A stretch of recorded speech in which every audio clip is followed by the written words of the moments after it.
Welcome aboard, Captain.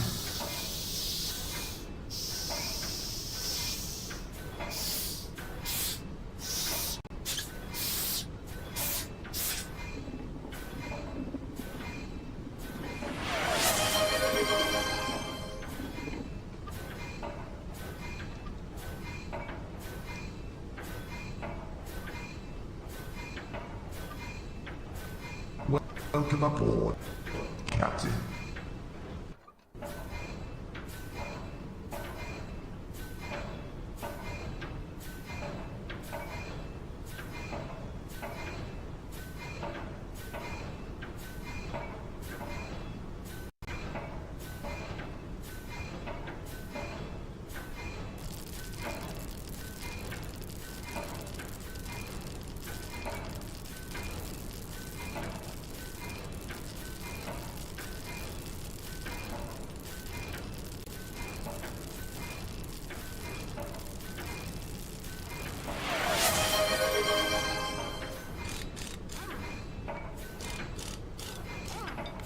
Welcome aboard, Captain.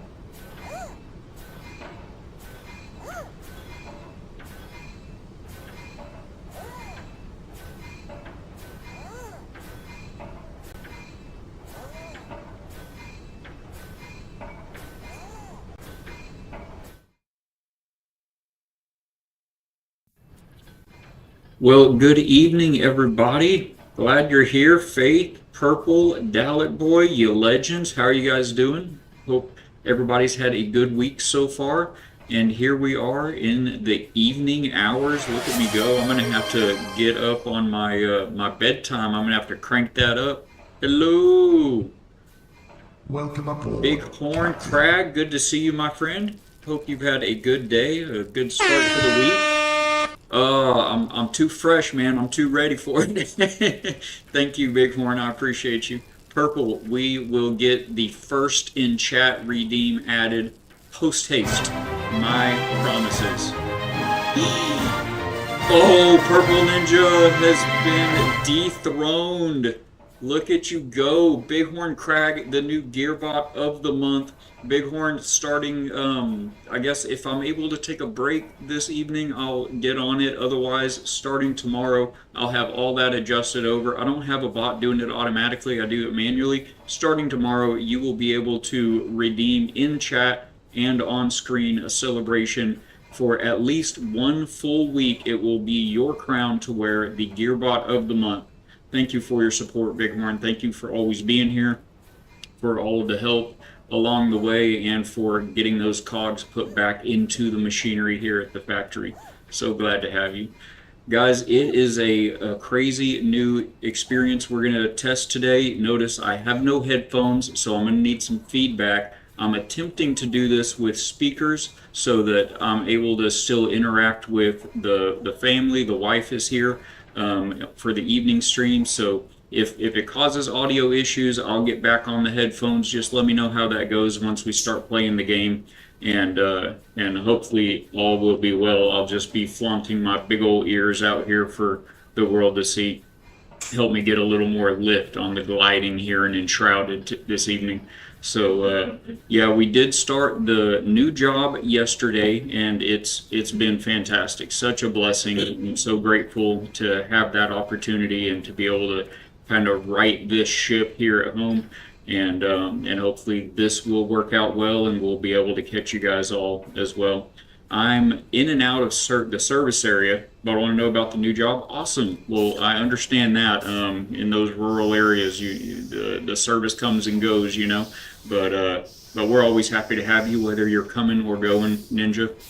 Yeah, the new job is it's a little different than what I've done. Many of you know I spent the last 15 years as an electrician and did a lot of network infrastructure, field work, and security, surveillance, and alarm systems, and all that. And before that, in my 20s, you all know I was a diver, commercial surface mixed surface supply, mixed gas, commercial diving in the Gulf of America. But in between, I did do some construction, so I have some background in that as well. And so this job is doing a lot of what I did in my electrical career in terms of bidding jobs, but it's for a different aspect of the construction industry at large. So I'm working for a company called RCM. It stands for Real Christian Men, and I've known these guys for years, but I'm working as an estimator is the job title. And so basically I'm taking bid requests that come in to our estimator's email at the company, and they're very large jobs, larger than what I did with electrical. And what the company does, the guys that get out there and do the work, they do strictly steel metal studs, framing, metal framing, and primarily interior framing and drywall and ceilings, acoustic ceiling tile grid systems. And that's basically that's all they do. So they don't do any structural, they don't do any exterior, they don't do any flooring, they don't do any plumbing or electrical or HVAC, any of the other trades. So basically you have large companies that either lease or purchase large buildings, pre-built steel structures, and they're basically built for the customer to come in and build them out inside to suit whatever their needs are, whether they're putting in a hospital or an office complex or restaurant or whatever it is that they're going and putting in there. The company I work for now, they'll go in and frame up walls and divider walls and put in ceilings and countertops and all that kind of stuff. Not the cabinetry, carpentry part of it, but all the steel metal stud framing.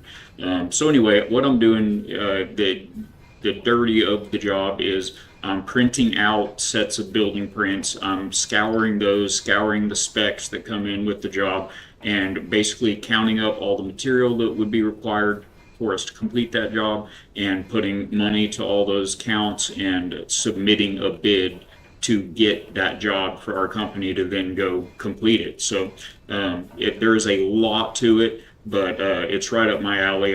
As many of you know, I'm very left-brained. I'm very borderline OCD even. I'm a weirdo. I enjoy filling out forms. I like spreadsheets. I like poring over plans and reading through documentation and things like that. So it's right up my alley, and I think God's put it in my lap, and it was a hard slog to get here, but I really think it's going to be worth it. So very happy for that. Very happy for all of you to be here with us. Look at this. We're having such a good crowd already this evening. Today we are going to get back into the swing of things. This week, as I mentioned, is going to be a little trial and error on the schedule. So I'm going to shoot for getting going at 6. I think I haven't streamed in a few days, and the camera didn't come up at first. The audio was different. And so there were a few little hiccups in getting going, but I'm going to shoot, I think, for getting started at 6, and we'll run, 6 to 9 or 6 to 10 p.m. And so these are Central Standard Time U.S. I know some of you are joining us from all over, from everywhere across the U.S., even overseas. We've got Canadians in chat right now.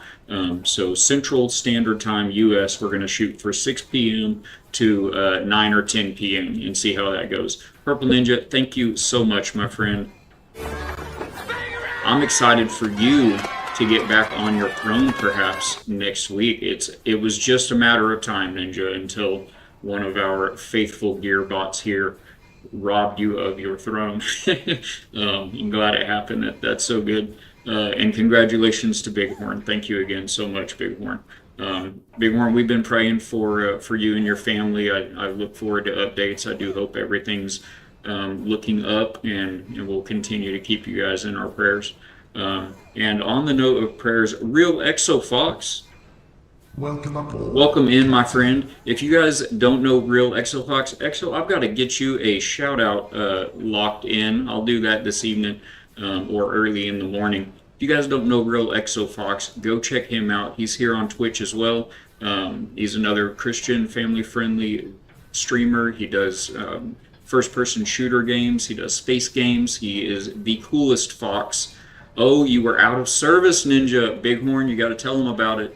Yes, Ninja, you have been robbed. So enjoy your last evening of that right there. Bighorn, if you've got your ears on, that is your new celebration that you'll be able to pop up in chat and on screen. There's a couple different commands that will get you the information for that. But yeah, Bighorn submitted that and locked that in. So for the next week, the next week at least, Bighorn Crag will be the yearbot of the month here at the factory. And nothing but love for you guys. Thank you guys so much. God bless you guys for being here and for supporting us in all of the ways that you do. So enjoy it while it lasts this week or this evening, Ninja, and we'll get that updated, Bighorn.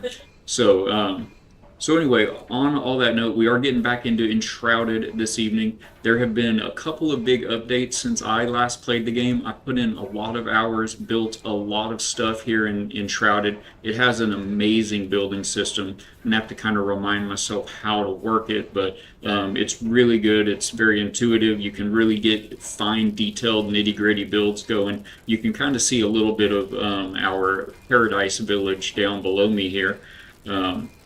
So we're going to get into that. We're going to have to...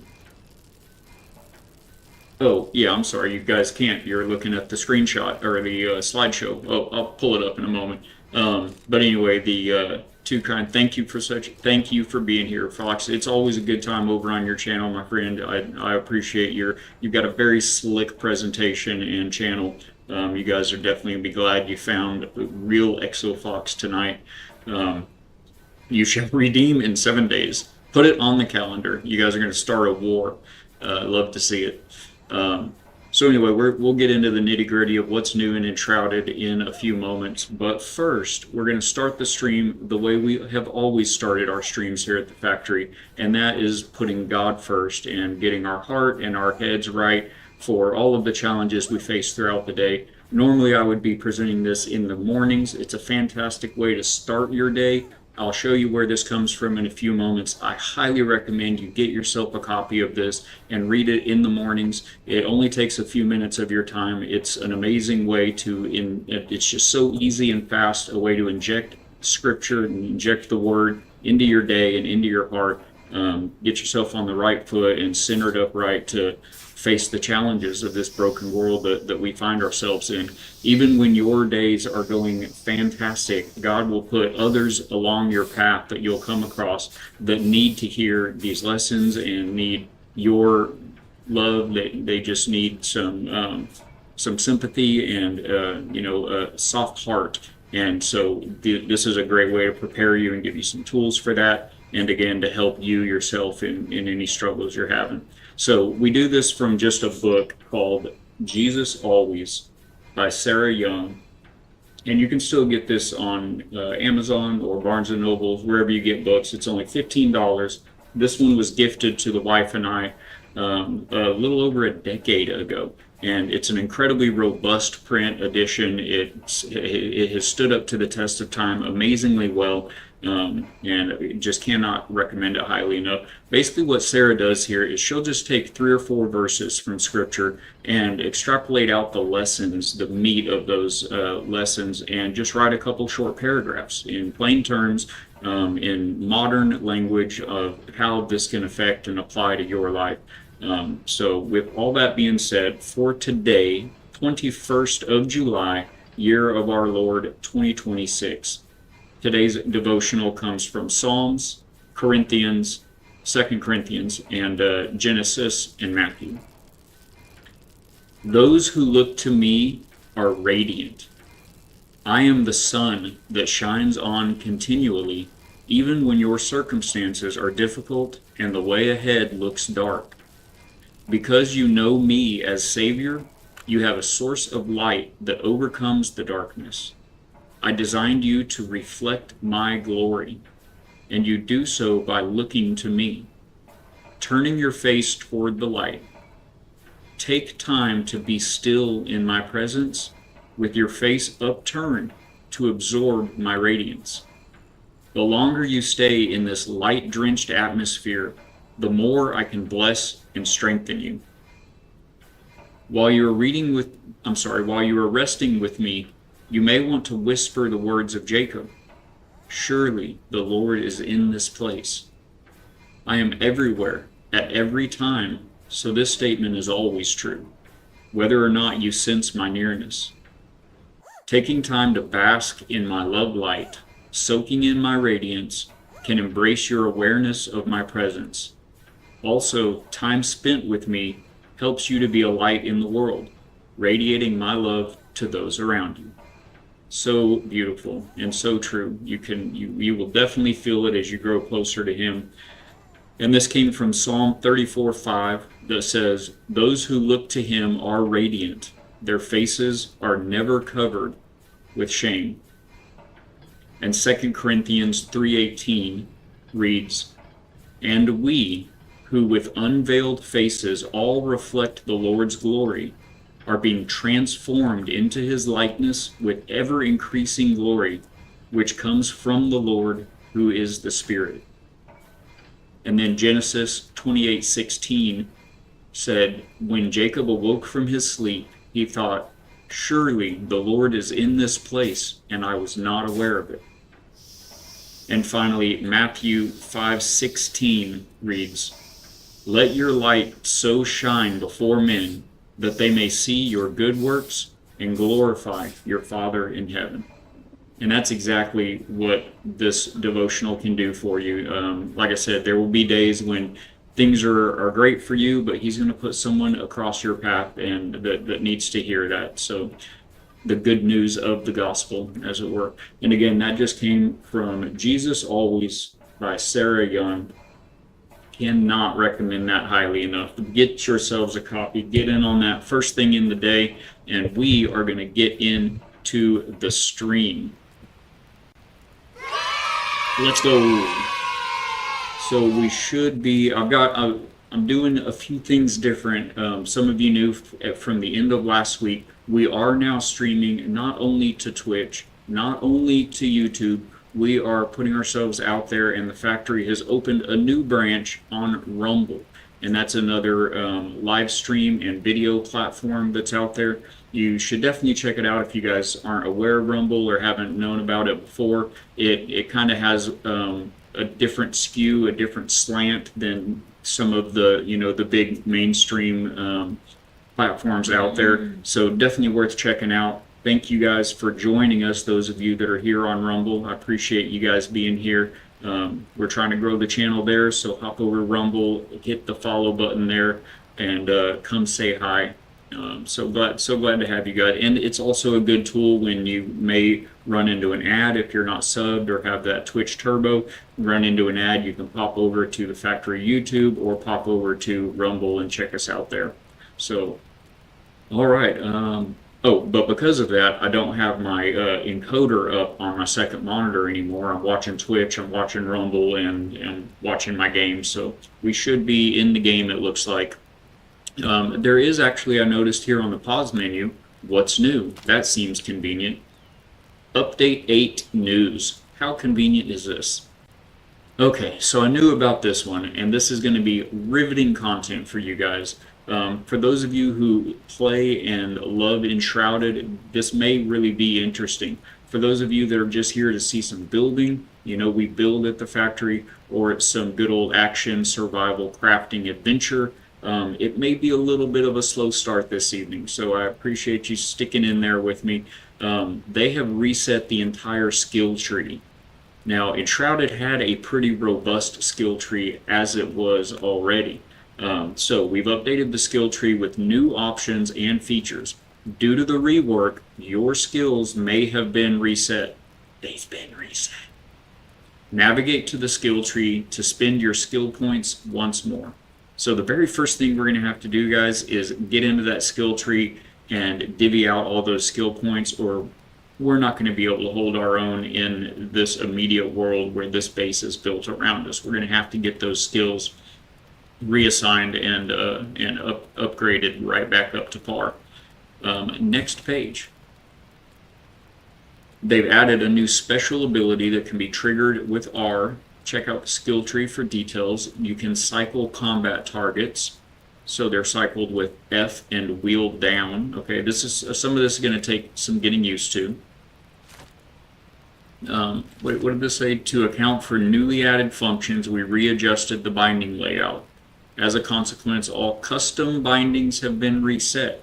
I do have a custom binding for walking forward. I like to use my thumb button on my mouse so that my left hand is free to, hydrate. So we'll have to reset that back up as well. An armor rework. Armors, shields, and rings can now be enhanced with runes. Upgrading them unlocks powerful perks and increases armor points. Due to these changes, armor points have been rebalanced. Make sure to increase your armor points again by enhancing your gear. So this is actually a really welcome change. One of the things about Enshrouded is, and I think a lot of survival games, looking at you, Valheim. Hey! Welcome aboard. Catch a W. Welcome into the factory, my friend. Good to see you again. God bless. Glad you're here. We're just going over some of the changes in Enshrouded that we're about to dig into. So a lot of survival games, including Enshrouded, you'll get an outfit and it's just so you. It's so it looks fabulous. It's so good. Like, oh my gosh, look at this armor. And then you get to the next biome, you unlock the next armor set, and you look at the numbers, and you realize this is trash. I'm wearing literal trash, and I love it, and I have to change it. So you have to get a new set of armor to keep up with all of the enemies and the damage numbers and all of that. So they've now made it to where with the armor and the weapons, this is the exact same theme applies to the weapons here. You can take that old previous biome armor set that you love so much that can't hang anymore, and you can upgrade it and get it up to par with wherever you're at in the game. So that's a really welcome, yeah, exactly, Ketchy. It really is. I've spent a lot of time in Valheim over the last month, and Valheim was the same way. I think the padded armor is, in my opinion, with just my style or whatnot, the padded armor is like the best looking armor in the game, and it can only take you through right about halfway through the game, and then you've got to rework your kit. So this will be a welcome change. We'll dig into that. And update news, we could watch a highlight video, but that's going to link us out. I don't know if that'll come on the stream, so we're just going to close that. And okay, we have our controls back. We do have game audio. There's just not much of it when we're just kind of sitting around. But before I go diving straight into the skill tree, let's try to put a little bit of content out there and give you guys a look around here. So where we're at is the Veilwater Basin. I know we just panned a lot, but we were right here in Paradise of Hope is the name of this base. The location this game starts you at is way down here. So for those that are new to the game, this area here, this kind of whole area center screen is the first biome, and then you work your way up into this area, the Revelwood Forest. This was called Springdale, I think.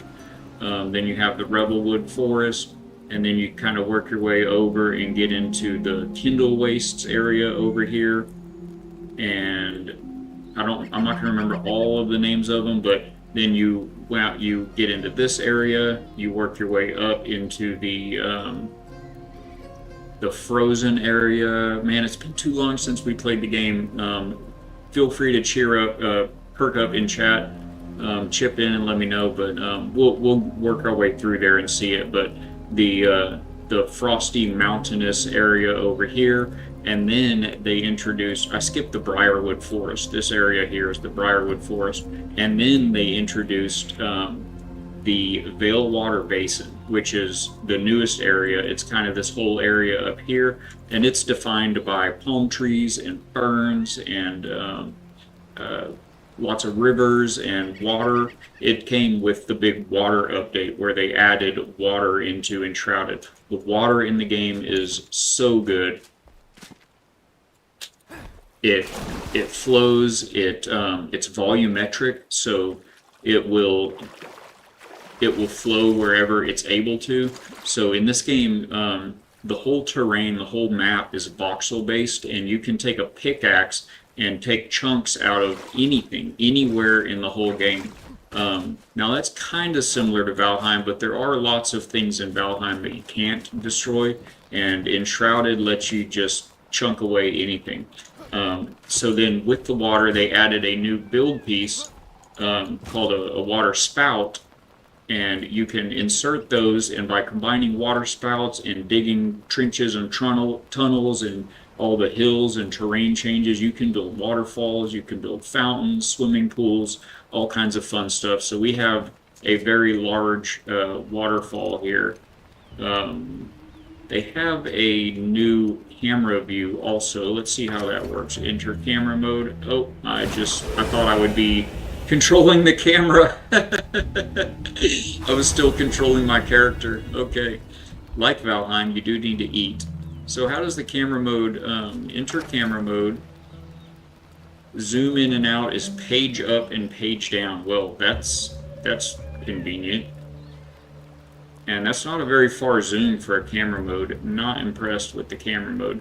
But you can kind of see, we'll go look at this other waterfall over here. How do we get out of camera mode? There we go. So over here, there was a big cliff, and we went up and put some of the water spouts up at the very top, and it just goes flowing down. There is you can go into first person in this game, can't you? I forget how we do that. Do bear with me, guys.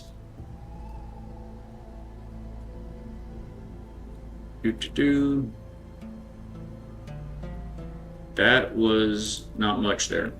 Alright. First person. Darling, we can go to first person in Enshrouded, can't we? Is it F4? Let me check F4. It is not F4. Having a hard time remembering what's what here. How do you even open your backpack? Here we go. And how do we eat stuff? Right click. I think you have to actually just switch to your bag and hotkey it. Okay, eat some of that, eat some of that. Now we've got some health going. Oh, Z for first person. Okay, I remember that now. There is no first person in Enshrouded, but they added it for the build mode, which was a good addition. I'm going to just stay in build mode here on the hammer for a little bit. So yeah, we built that waterfall. It comes down. We leveled all of this out, dug all of this much deeper. It was just a little shallow riverbed. So this whole river, we created this. This wasn't here in the world. So makes really get your creative juices flowing. So we built this bridge across here, and this is where we kind of have our primary pocket drops. We've got all of the largest, I think they're still the largest chests in the game, full of all of the stuff all through here. We maybe get out of first person now. There we go. Over here we've got the gardens and the barn. The wife does love to harvest and cook and garden, farm, animal husbandry, all of those aspects of the games. So we've got to get her a nice garden going. It does give you. We are zoomed out more than we were before. Yes, this is her garden. We are zoomed out more. Is it just because we are with the hammer? No, not sure what's up with that. So, anywho, the signs are good. That was a welcome addition. So we're gonna take a look around at night now. Those are my It treats, does too. it does look nice at night, but let me just give you a quick aerial view at night, and then I think I'm going to come back up here and go ahead and sleep, because a lot of this is going to be a little tough to see at night here.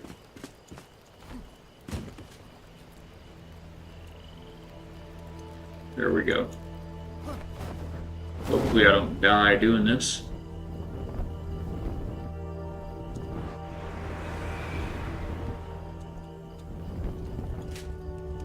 So this is kind of a natural land bridge that went across and formed a big arch over this valley here, and I used the pickaxe and cut out a wedge into it and built this little porch here, this little patio. And I'm able to sleep actually right there, so that'll be good. But here's a nice little view of our whole little village, Hope Village here, or Paradise, Hope Paradise. So the game has NPCs for crafting. You have like a blacksmith and a cook and a wizard, you know, an alchemist, all of that.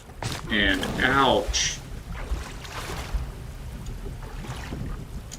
I'm stuck in the water underneath the fountain.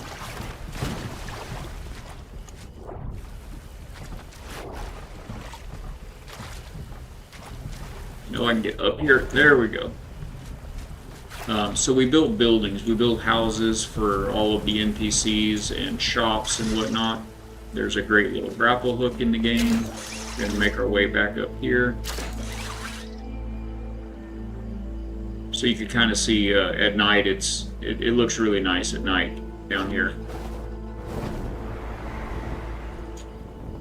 Is it right click to cancel? Yes.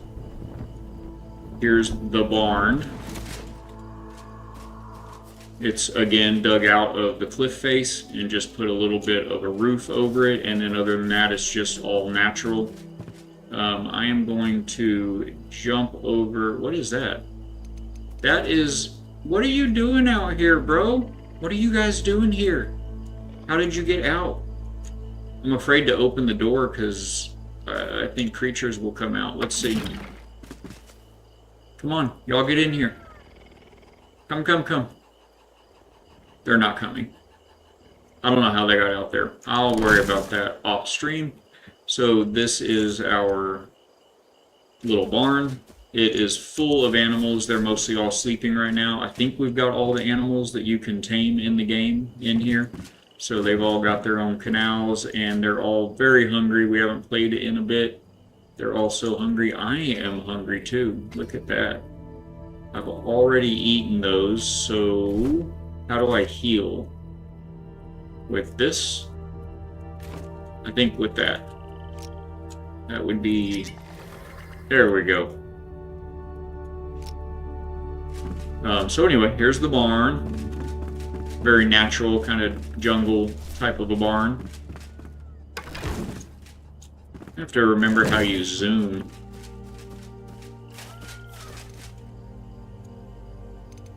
Scrolling changes your hot bar item. That's the trick about variety gaming, getting all the controls straight from one game to another. Looking back up, there's the waterfall. It's actually kind of a dual waterfall, you can see. How do we... There we go. I can point with my bow and arrow here. You've got one waterfall coming down right there, and then it parts, and you've got the other one coming down right there. We've got this little bit of a tiki hut out here in the middle. Got the little fire going.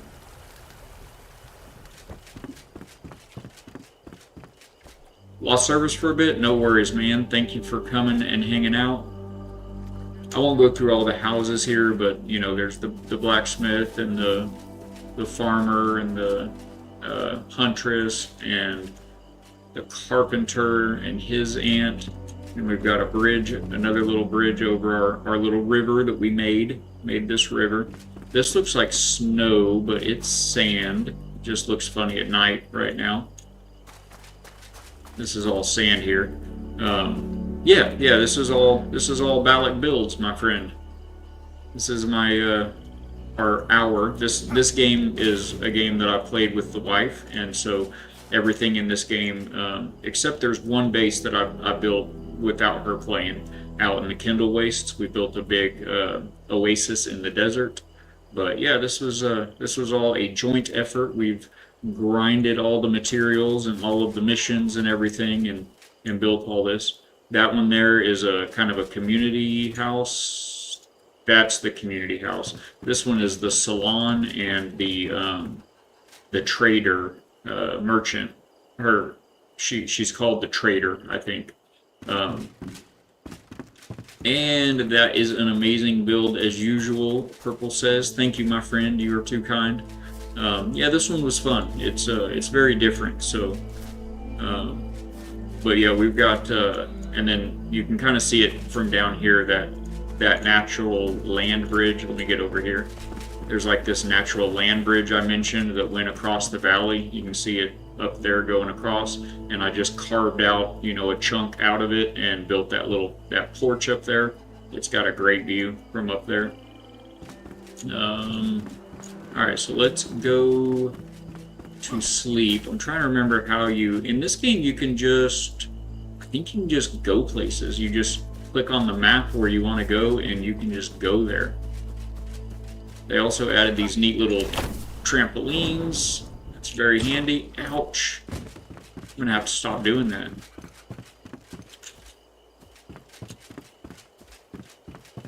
I have to remember how to play this game, guys. Alright, let's go take a nap real quick.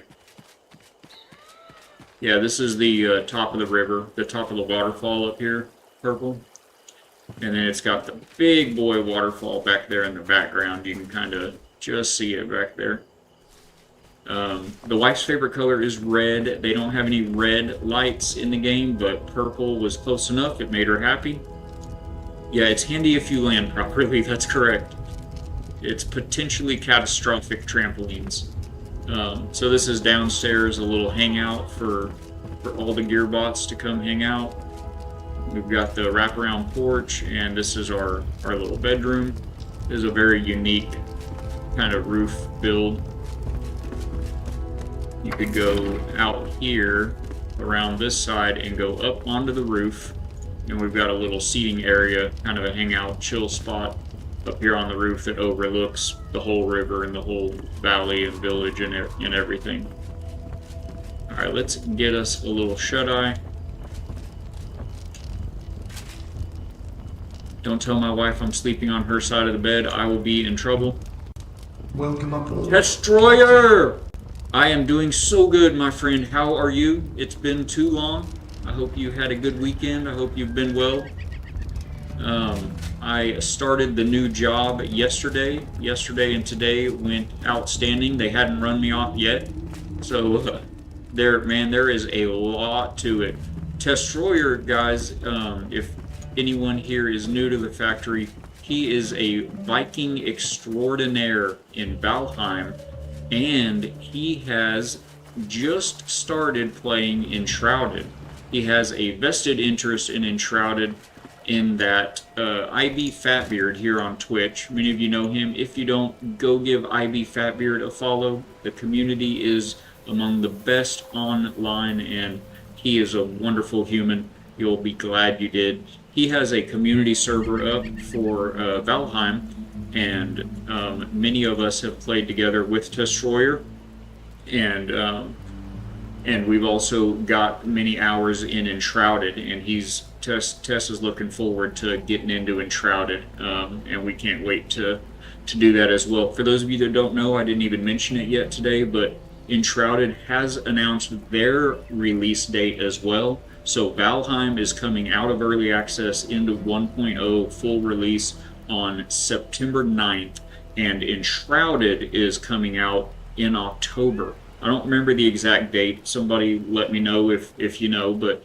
I want to say it was the middle of October. So, man, we're going to have about 1 month to get into the deep north in Valheim and get that sorted, and then it's going to be time for Enshrouded. Cannot wait for that. We are going to potentially be able to get finally up there to the castle in the sky, that big floating island that's been taunting us all since we started playing Enshrouded. The new job, my friend, is so good. The people are great. The work is it's very detail oriented, guys. While I'm yapping, we're gonna teleport out and take a look at Home Sweet Hope and the Hope Town village below. You'll see what I mean in a moment.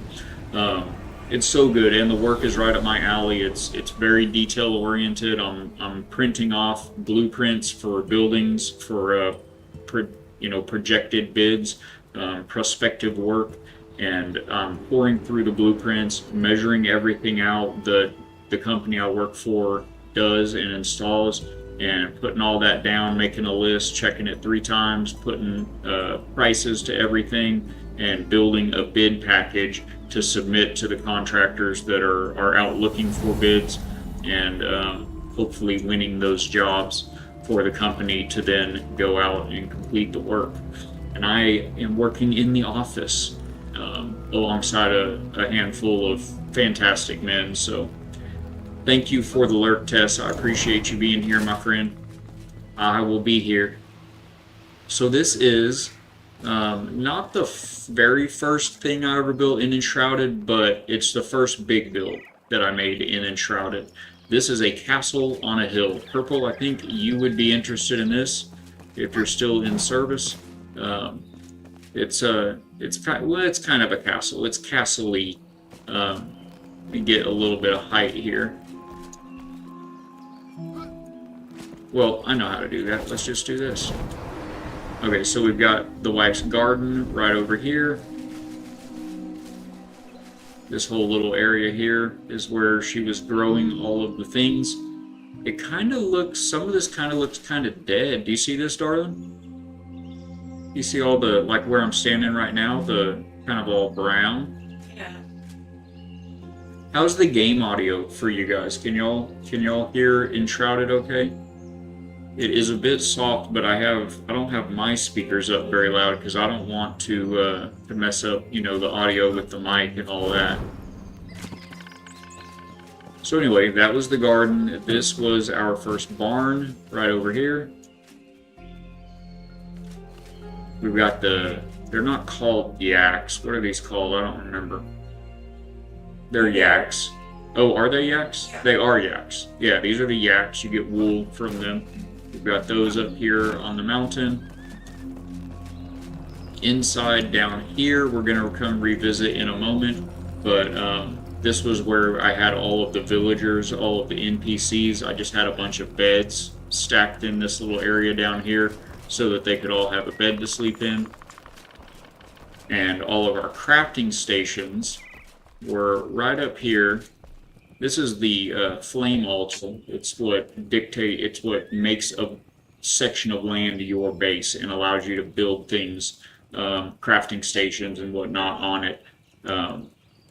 Unlike Valheim, you can build in this game anywhere at any point, but many of the crafting stations require the flame altar to build. So come up here. This is kind of our main area. We had all of the NPCs in here with all of their crafting stations. That was our first little storage area. We've got some of the little museum collectible pieces in here. And this little loft right up there was, I'll just go up there. It was a little bit of a library for the alchemist, for the wizard.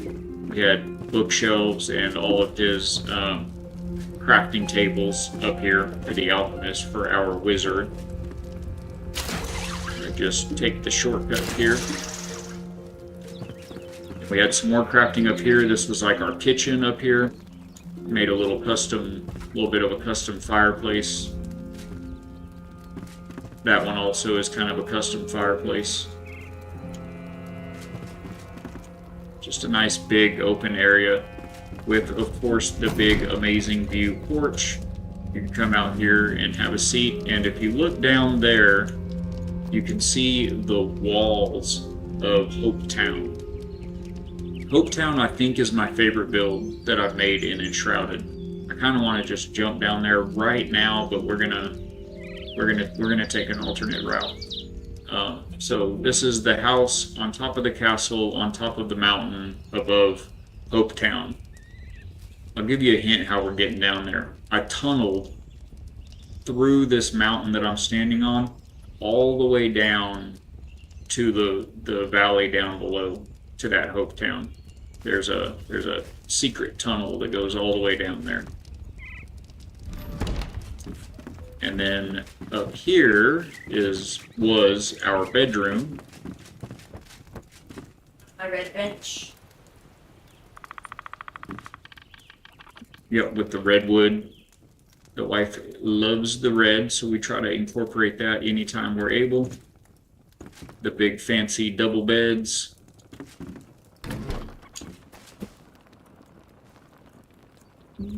Close the door, maybe. Can I close the door? Sheesh. Okay. And I think we're ready to. No, I can't. I want to jump off. I want to jump off and show you guys the view. I think we will. I think we will. I'll show you the tunnel from down below. You can imagine what a tunnel through a mountain looks like. It's a cramped hallway of stone, followed by some stairs and some more cramped hallway of stone and some more stairs. So we're gonna have a nice little flight here.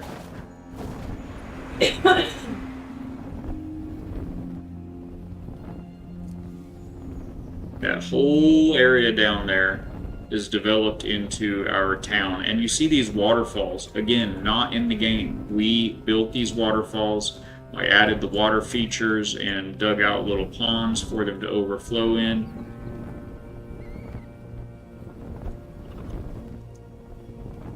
I'm gonna land on this ledge here, I think. Give you a little bit of an aerial view of Hopetown. And a little sneak peek at part of the tunnel that goes down from above. Goes all the way down there, up some stairs, down another big hallway, up a lot more stairs, up to right up into the castle up there.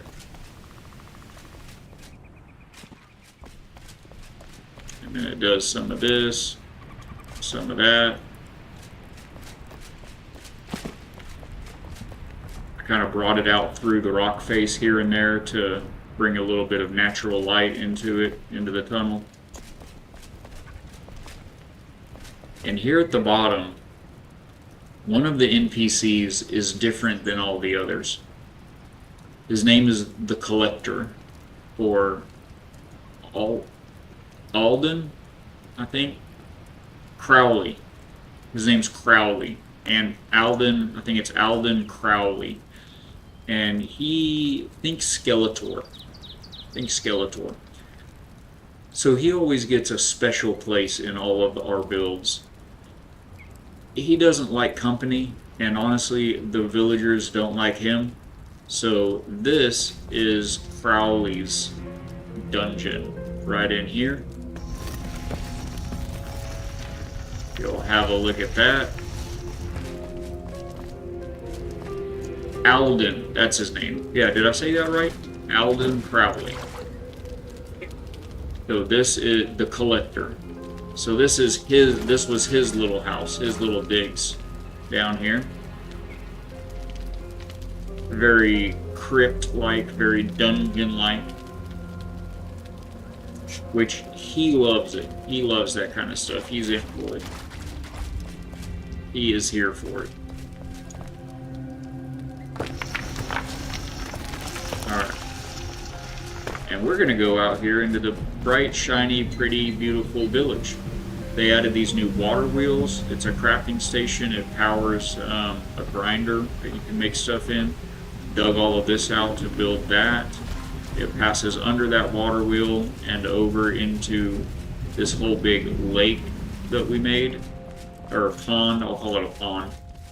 It is big enough to fish out of, so you can fish right here. You can catch fish. We've got a gate leading out of town right there. This tree house is where the wizard lived when we had everybody here at this village. Everybody is over at Hope Paradise right now, where we just came from. I didn't show you the wizard tower or the wizard hut in the Paradise Hope town. It's cool. It's carved. It's like a hobbit hole type of a build carved out into the mountain underneath that waterfall that we were at earlier. But this one's probably my favorite. This one right here. Did you see Tess in the chat? Yes, did you hear me chat to Tess? My wife's like, did you see Tess came into chat? Yes, I did.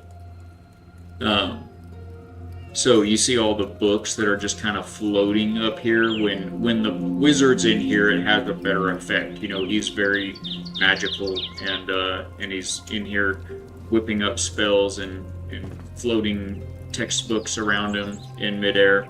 It's fun to build stuff like that and have some fun with it. So yeah, this was the wizard's workshop in the tree house wizard hut. We've got the big plaza garden out here in the middle. Get a little bit of height, kind of see it a little bit. Spread out into quadrants, you know. Of course, the center of everything is the flame altar. TC Warrior. Welcome aboard, Captain. Thank you for coming into the channel. Thank you for bringing your community in, my friend. Welcome to the factory. So good to have you back. Welcome in, Raiders. For any of you that do not know me or are new to the factory, I am Ballot. We're a Christian, family-friendly variety game stream here at the factory, and we are getting back into Enshrouded for our very first evening stream on the factory. We just started a new job this week, and we've had to go from morning and early afternoon streams, which is what I've been doing for the last 5 weeks, or I think maybe 6 weeks we've been streaming, and we've just started evening streams. So from this week on, we will be in the evenings. Welcome in. Hello. What were you playing on? I don't have I have Rumble up here, but I don't think it shows me like on Twitch. I'm still got to get all the kinks worked out of the Rumble stream, and get a feel for things. I cannot see what you were doing. What were you up to on your stream, my friend? Over on Rumble, guys, if you don't know TC Warrior, he is a lot of fun. He's another brother in Christ supporting that platform there. So definitely hop over and give TC a shout. Say hello to him. Drop him a follow over on Rumble. Thank you for being here, my friend. We're just having a look around some of the builds I've done in Enshrouded before we kind of dig deep into some of the updates. I've got an entire skill tree rather, to re-skill, and it is, oh my gosh, my love, look at that. Look how much bigger it is. It's a lot. It's a lot to go through, guys. You see, it has all these basic paths that you can follow. Beastmaster Ranger. Yes, ma'am. Yeah, it's called latency. It is a thing.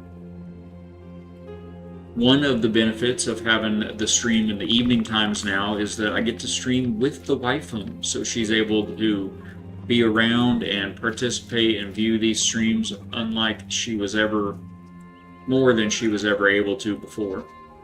So that is a blessing. So yeah, we gotta get into that. We're gonna have to go through all that, but we're just taking a look around here first at Hope Village. So again, guys, we had separate buildings and bedrooms for all of the NPCs. I'll just pop into a couple of them. Won't go through a full tour. You saw the wizard's treehouse up top there. We had a blacksmith in here. There's a couple of bedrooms upstairs. All of his crafting stations and everything. The Rominator on Twitch now. You are everywhere, my friend. Welcome Back aboard, and forth, Captain. left and right. Thank you for finding us wherever you find us. You're always welcome in at the factory. Templars as well. coming in from Welcome Rumble. aboard, Welcome aboard, my Captain. friend. Welcome to the factory. Guys, I am Balak. I'm so glad to have you here. We're just digging into some Enshrouded. See, I'm a couple updates behind, so we're just taking a look at a couple of the builds that we've done, because at the factory, we build each other up. We build out God's kingdom. We build up the most of our game time, and we build in-games, bases, ships, colonies, mechanical and engineering systems, spaceships, anything that will let us build, we are here for it. So yeah, just taking a little bit of a look around. This one has a really neat barn. We liked the barn on this build a lot. Kind of has a pass-through. You can walk through the whole village. There's a gate going out to the wider world of Enshrouded right down the path there. But on either side here, we have the corrals, basically split up into big guys and little guys. This is the big guys side. I had to use these hidden doors because the NPCs in this game, they know how to open doors so that they can path around your base. They do not know how to close doors. So even though they were born in a barn, they would leave these barn doors open and let all our animals run amok and get out. So this was the little guy's side of the barn. Go through the secret, not so secret doorway. And on the other side, we had the big boys side of the barn. The fences here are just to keep them from crowding the door so they don't sneak out. That guy, Josh, Welcome aboard. lurking on out. Speaking of being sneaky, I did not see you sneaking in. Thank you for being here, my friend. We do have an ad here on Twitch coming up in 3 minutes. The necessary evil that is Twitch ads. Thank you guys for understanding and supporting the factory. Thank you for hanging out through those. We will be right here on the other side here in a few minutes. We'll get those ads going. So these are really neat creatures. They're, I forget what they call them exactly now, but they're kind of like a rabbit, but kind of like a llama. Very big, very cool, very cuddly, very fast. And then around back we have the armadillos, the dune armadillos, right back here. They're back here in their little cave. Mama and Daddy armadillo with their little junior armadillo. The creatures in this game will breed if you give them a bed to do so. If you put an extra bed in there, if they have food, etc., they will just keep breeding. So anyway, that was it. That was Hope Village. I didn't look really at our house much, but it's the main, this main building right here in the back, in the center of everything. Oh, the doghouse! Look at this doghouse, you guys. All right, show of hands. Who is a cat person? Who's a dog person? Who's just a general animal lover? We don't, you know, I don't hate anything. I try to be Christian about things, try not to hate anything, but I also don't love cats. I'm sorry, don't kill me, don't blow me up. We are dog people here at the house. Derominators, me, I love cats and dogs. Even got a lizard. Let's go, man. That was good. That's a good memory, Derominator. I had an iguana when I was a teenager. I know this is very original. Izzy. I had Izzy the lizard. Thank you guys so much for sticking in. Those ads are about to hit in just a moment. Oh, playing the verse of the day. Thank you to Rominator. Before the ad starts, real quick, Romans 8:26. Likewise, the Spirit helps us in our weakness, for we do not know what to pray for as we ought, but the Spirit Himself intercedes for us with groanings too deep for words. Yo, my mom named her lizard Adolf. Oh my gosh. Oh, that seems a little evil. Yes, Derominator, you'll be back from ads just before you know it. So that's the doghouse there, guys. Gave them their own little chimney. Make sure that they keep warm in the cold weather.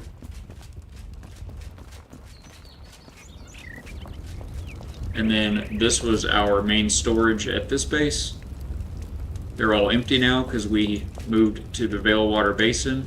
But if you've been around the factory for a minute, I'm gonna hold off on this till you guys get back from break. Thank you guys on YouTube and Rumble for your patience, for hanging out. Do you like hats, specifically fedoras? Derominator would like to know if I like hats, specifically fedoras, my wife. How many Derominator would like to know, do I like hats, specifically fedoras? She's laughing. How many fedoras do you reckon I have? Around, I mean, it's not like hundreds or anything, but, what, like 15? I was gonna say 15 around in there somewhere. Yeah, like, I think I have like 14 or 15 fedoras. Some of them are really, really nice. I do enjoy fedoras. I do. Maybe we'll do like a, oh, she said he looks good in them too. That's the wife for you. She's biased, you know. But, anyway, maybe we'll do a channel point redemption for, pick a hat. That could be fun. I hadn't thought about that before. If you want to see my fedora, just look at my user profile. I'll do that. That sounds good. How many fedoras do you have? Just one so far? Now, guys, if you know Balak, if you've been at the factory for any amount of time in any survival game, you probably already know I have an armory. So this was the armory that Balak built in Enshrouded. It is underneath the main house. And it's got all of the things so good. They're not all 100% complete. Around 4 or 6, that's cool. That is plenty. You got one for every day out of the week. That's very cool, Rominator. Yeah, I'll definitely check those out on your Twitch profile. Because I know I saw you on, you're in the Discord as well. Hanging out in the factory Discord, supporting us there. I think, have I seen you in Rumble as well? I'm pretty sure I've seen you in Rumble too, on your Twitch profile. Right on. I will check that out, dude. We do like hats. Enshrouded has some nice hats too. So anyway, this is, again, I don't want to spend too much time on all the tours, but just kind of show you guys, Balak does build. We've been doing so much adventuring and grinding and fighting and everything. Questing lately. We do build, I promise, we do build on the factory. This is our main floor of our house, just kind of the living room and dining room there. And I did build us, to the best of my ability with the parts given, I did build us a little bathroom. Not too fancy, but pretty nice. In the world of Enshrouded, I think you could do worse. And then our private bedroom right up here with our 360-degree. If that camera doesn't stop flipping through stuff, we're gonna have to do something. I love the fireplace. All custom fireplace. Again, with the big double bed for the wife and I. Right outside of the window there, you can see the waterfall coming down. It actually comes down and hits the roof right above the bed and spills over. And that is that. We do have a veranda because we're fancy like that here. These doors are very fancy. Speaking of fancy, that's not what I meant to do. Could I close the door? Just close the door. Yeah, just there you go. So we're gonna walk around the veranda here and take a look at that waterfall that comes down. Kind of see the shape of the house a bit, and how it spills right over the back edge of the bedroom. Very cool. We like it. We likes it. Alright, one more, guys, and then we're going to get into the skill tree, and then we're going to see about what kind of adventuring we might be able to do. Now, if you guys want to ever see more of this or any build, be sure to get into the factory Discord, or even on the factory YouTube channel. We do have several walkthroughs, video walkthroughs posted of different builds that we've done in different games. Oh, and in the Discord, on onboarding, when you first come into the factory Discord, which we would love so much to have you there, come inspire us with your own creations. But it'll ask you what games you're interested in, and it'll list the games that we play here. And by checking any of those games, it'll unlock those channels for you. And in those channels, you can get updates from the developers on any announcements they make or just any updates that they put out at all, as well as screenshots of the builds that we put together in those games. We also have posts from the community at large, so you can get in there and see what everybody's building in all of these games. And please do post your screenshots in there. We'd love to be inspired by what you've got to show as well. And we're just there to build each other up, just to lift each other up. So definitely go check that out. All right, so we are going to try to remember how the game works here. Stop scrolling on stuff. I keep wanting to scroll the camera in and out. I haven't played the game in too long, so I'm sorry, but I can't really play any video games because I don't have the right setups. It's so tough. It can be so tough to do so. I just like to be in the group. That's awesome, man. I'm glad to have you there, and you do not have to apologize at all. We are there to inspire each other and lift each other up, and you can do that with your words and your support and your presence just as easy as you can with any screenshots of anything that you could build. Builders of all levels are welcome, even admirers. So, alright, let's get over to the new Oasis in the Desert. Now this one, if I remember correctly, is waiting. Oh, it did finally get named. It is Hope Oasis. I'm actually going to come into the Ancient Spire just north of the Hope Oasis so that we can fly in with our glider and go check out that oasis. A little bit of an aerial view as we're coming in. You'll see why. I mean, I am a high-right Tetris player, but that's really it. You know what? There's something to say for that. I have butchered so many games of Tetris, it's not even funny. It is a real skill to be able to get your brain to wrap around Tetris, especially as it gets, faster and you get higher levels and everything. That's a real skill. So, and it's like intoxicating to watch someone that's really good at Tetris play it. It's like, I mean, I don't care who you are, you can't stop watching a good Tetris player. It like sucks you in, and it's so impressive, people that can do that. So these are the Kindle wastes. As you can see from looking around, that's not water down there. That is the deadly smoke of the shroud in Enshrouded. So there is no water to be found anywhere around the Kindle wastes biome. It is a dead and desolate desert of a place. Wait, what's that? Hold on.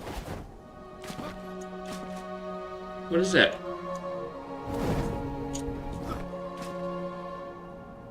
Is that water?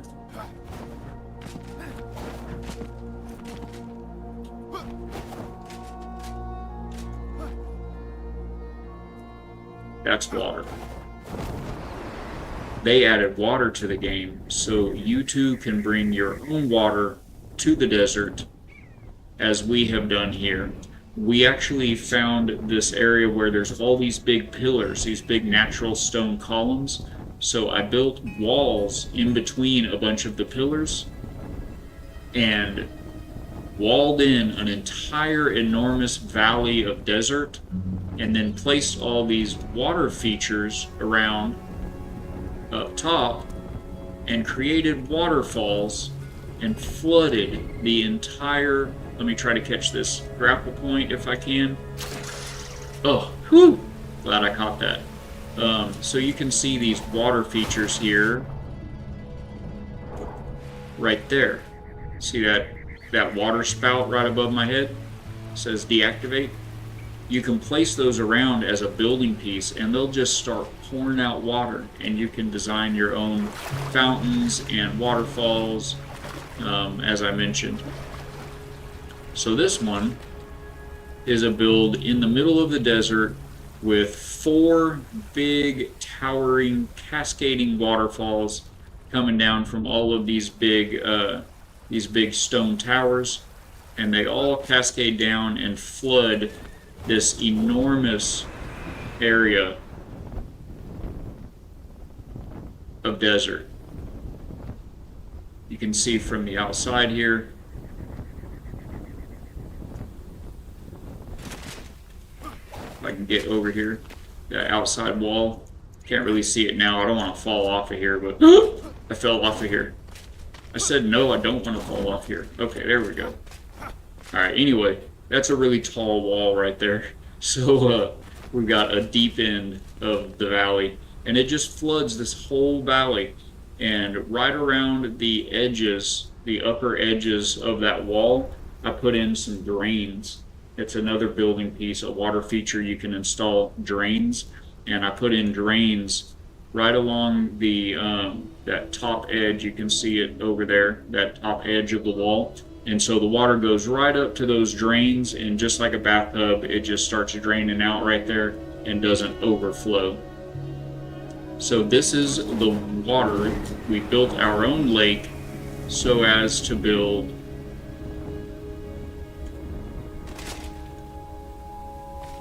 Hope Oasis, our oasis in the desert.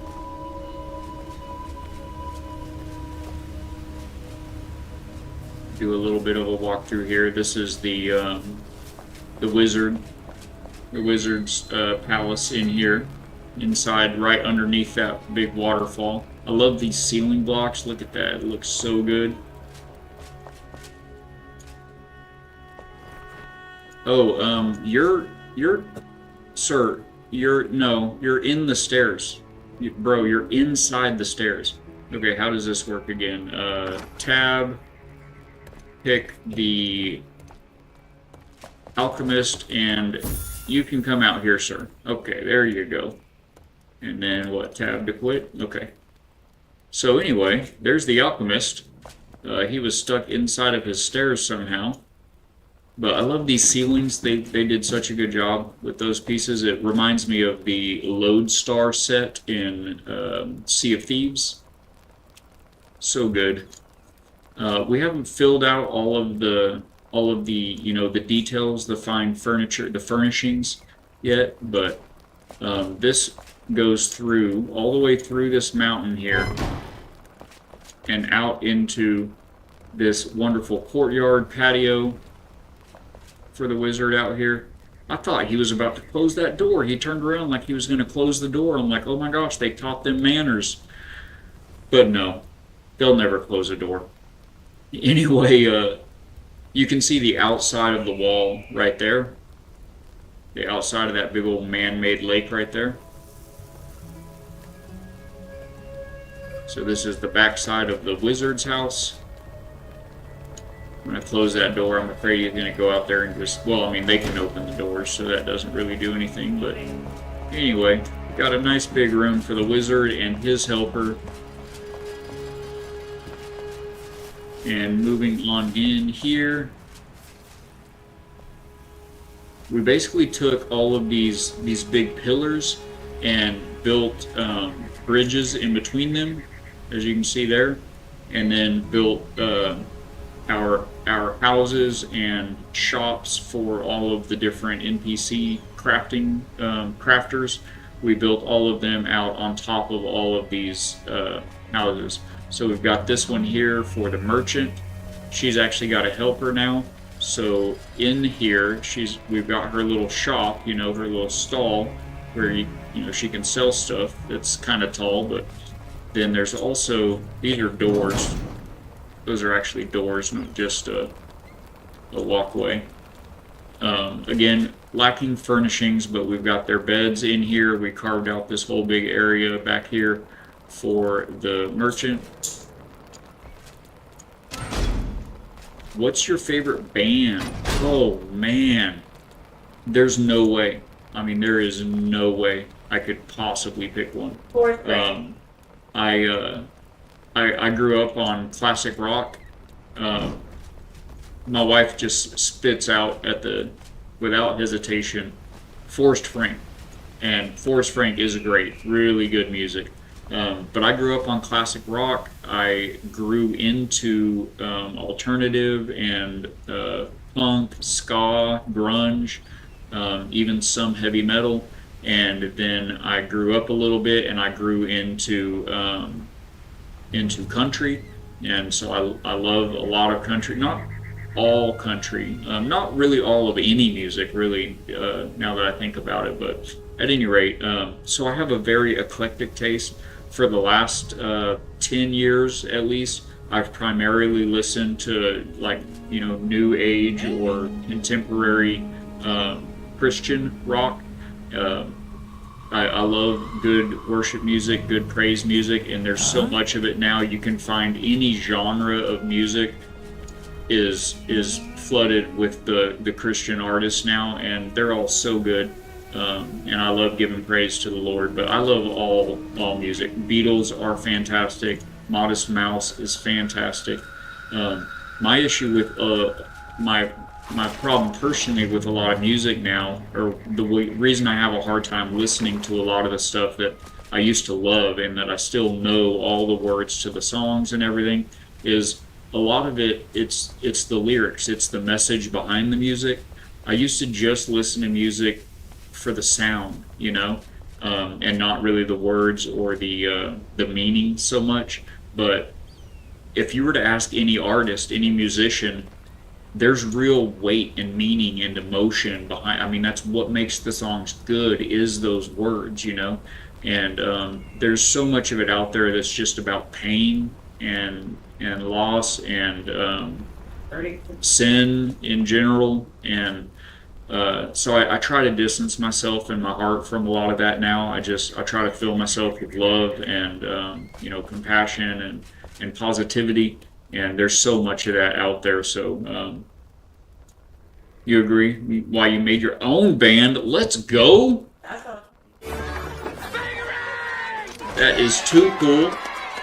What kind of music do you guys play? This is like the hotel, basically, of the village. So this village has, or this base, let me go back up these other stairs. Like I mentioned, we have like a whole house and shop for all of the NPCs. So like this building over here. Hello, hey guys. I guess they're all here or not. Yeah, everybody's here. I thought they were all in the Bellwater Basin at the Paradise Base we started at, but they're not. They're here in the desert. This is, I think, the most recent base I built in Enshrouded. So anyway, we have all of these houses, these buildings. Like in here, you've got the huntress and the farmer. This is, get off the counter, Anton. Hello. Are you Anton or his brother? I can't ever tell you guys apart. You are Anton. Stay off the counter, sir. Anyway, so this is the kitchen, built out some countertops, and we've got the little espresso machine and the coffee grinder and all of that. Hey there, what's her name? Emily? I think Emily Frey, that's the farmer. No. Yeah, that's the farmer. Anyway, so these houses, these buildings, they're shops and houses. So they've got a bedroom up here where all of these NPCs can actually sleep as well as work down below, right? So these people have a house. Like they have a place to call home, this whole little building. But there are several NPCs in the game that are just villagers.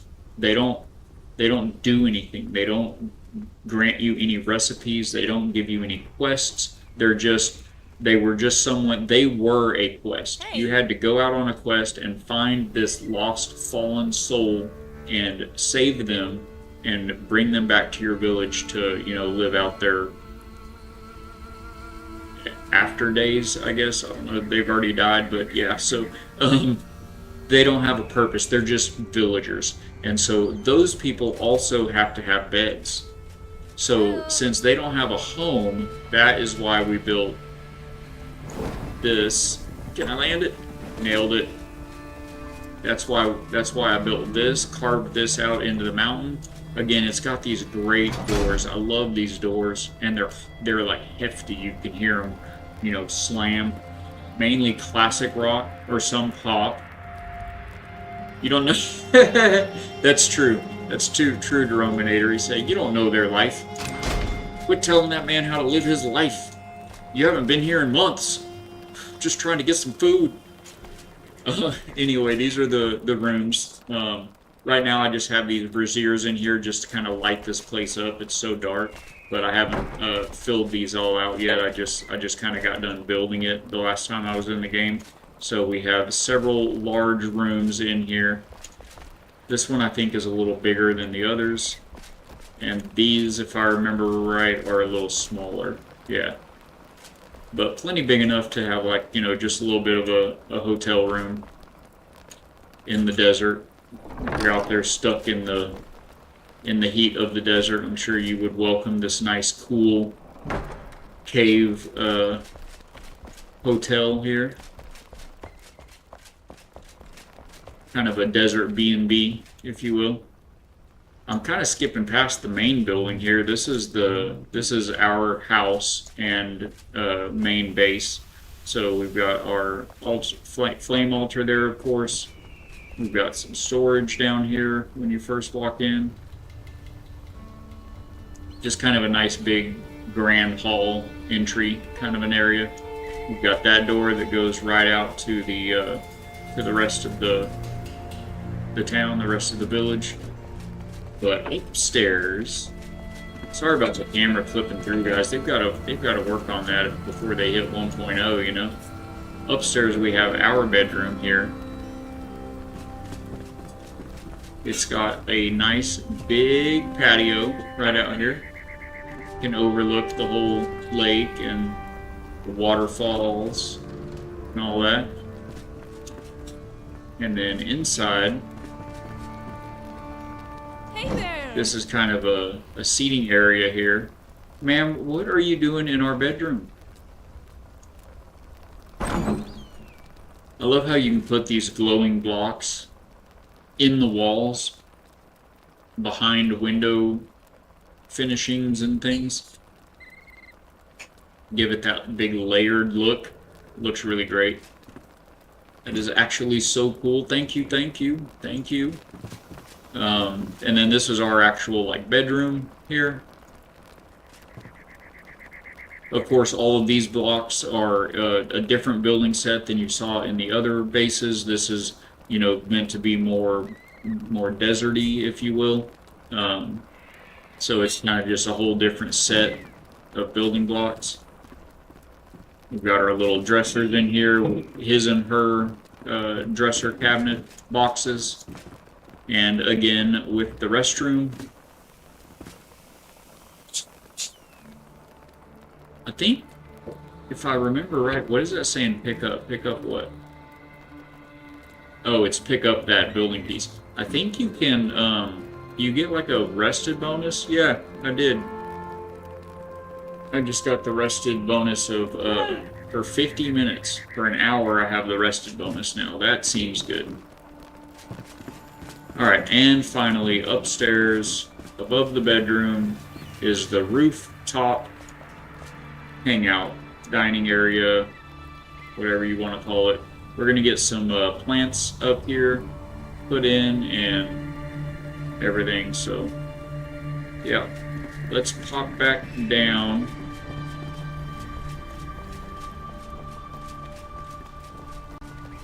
Welcome aboard, Captain. Oh, the Rominator.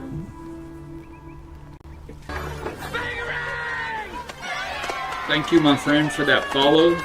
So good. Thank you, thank you. The factory continues to grow. We just hit our 150 follower goal just last week. Feels so good. I am beyond humble. You guys, your support is meant the world to us. We've had a lot of fun in a lot of games so far here at the factory. This is a little water gate. I designed a little water feature. It didn't have to be like that, bro. It didn't have to be like that. Oh, I'm fine. I'm fine. So, this is a little sluice gate. You can open and close it, and when you close it, if you'll notice the water wheel down below, if I can give you a shot of it, it will cut off the water. Let me get on the outside of it, because I'm about to start swimming and I won't be able to do anything. Hydrate, thank you, thank you. That's good thinking. Alright, so watch this. We're going to close that gate. It's going to cut off the water. Can I get a view? There you go. You see the water wheel spinning down below there?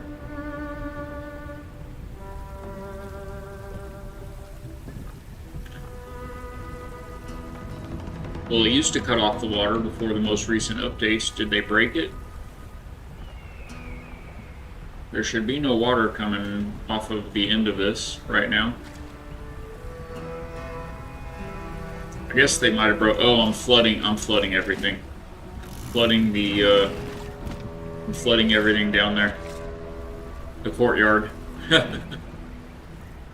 Anyway, the water feature comes down this water path here and spins the water wheel. And where it starts, where that water comes from is, voila. We've got a nice little pool right off the main house here for the wife and I. And it's got a custom water feature on the back of it there. And if you look real close underneath down here, way down underneath, right there, there's a hole for the water to exit right there.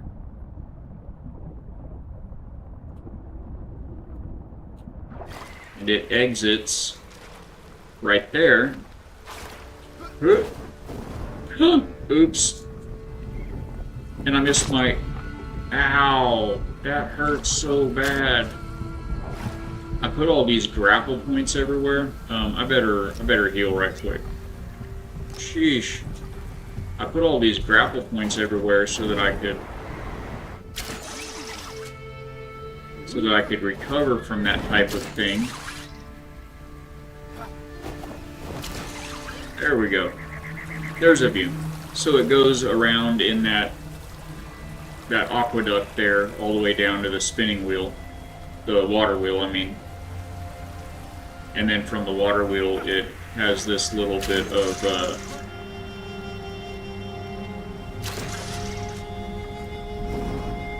there we go. It has this little bit of waterfall right here as well. It goes down. Yes, yes. Now, how do I get back up there from down here?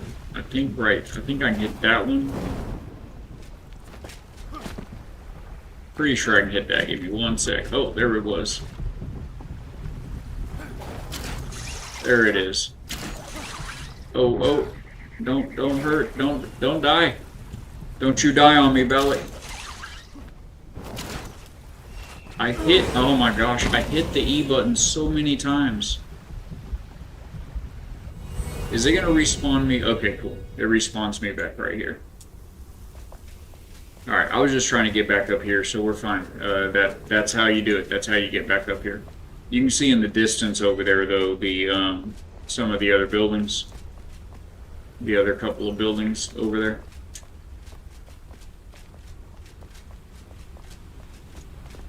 I like this view too, looking back down at the wizard's hut under the waterfalls. It's all so very good. Use all my health potions just walking around. I better upgrade stuff before I go fighting anybody.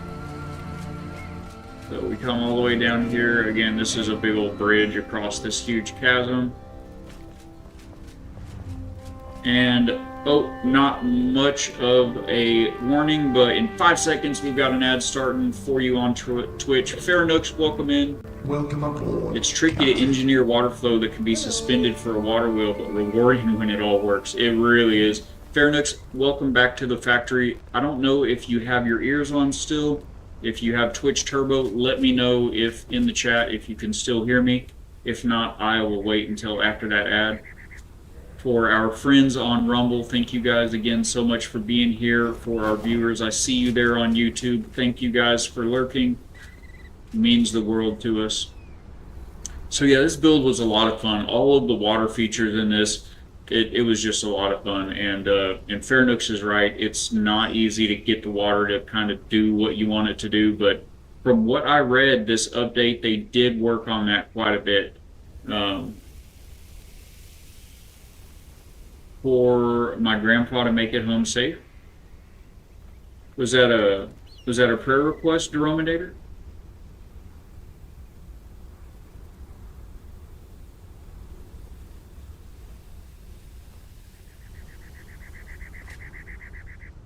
We have these ads ending in just 30 short seconds. Give us just a moment. We will be right here.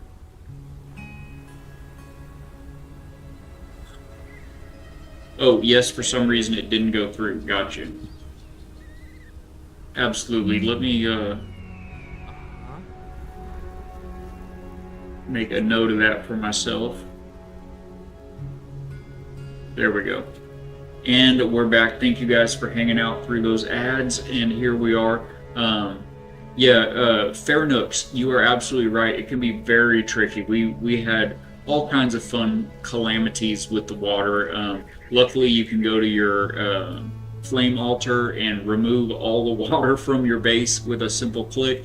And oh my gosh, how many times we did. I had to be 100 times we had to do that, experimenting with things and getting them right. I read that in this update that they did some overwork on it, and I can already tell you from the waterfalls I've seen this evening going through the bases we've gone through, they are a lot better. They did a bit of improvement, so hopefully it's worked itself out. But you're right, with getting it onto line up on a water wheel. I don't know if you were here just a little while ago. We showed off the water wheel feature that we have at Hope Village there in the Revelwood. Yeah, the Revelwood. Can't even really get to where we can see this water wheel right now. There it is. No. It's just, I don't have a good view of it. I'm gonna have to get all the way back down, but yeah, to get it lined up just right, it feels so good when you nail it. It really does. Guys, we're gonna take just a moment, come together with the Rominator in just a little bit of prayer. We definitely wanna prop each other up and come together as a community. So Lord Heavenly Father, we just thank you for everything that you do for each and every one of us every day, for the days themselves and every breath in them. We just want to come together as a community today, Lord, and lift up Derominator's grandpa to you in your very capable hands. We just pray for his safe transit, that he may make it home safe through all the weather, all the perils, all the crazies, and everything that could be out there, Lord. We know that you are fully capable and you are everywhere all the time. We just thank you for that and promise to give you all the praise, honor, and glory for it in Jesus' name. Amen. Absolutely, Derominator. We do pray and have faith that he will make it home safe. So yeah, the water's tricky, but man, it feels so good when you get it going. Like this whole base is water. Everything about this entire base. I mean, you can see the square shape of the water. It's because I built these enormously tall. When you get down there at them, they're so tall, all these walls. Let's just do that real quick because I do have an easy out. We'll just take a dive. Down here in the corner of everything, all the way in the bottom, we have these awesome water gates. They're like a portal that water can't pass through. You see that? So it's like a door, and if you swim through it, you're dry. You're on the other side. We do need to be careful out here. This is the shroud right on the other side of this. I haven't done any of my upgrades yet from the skill tree, so I'll probably die if I go out here very much. But anyway, so look how tall this wall is, though. Look at that.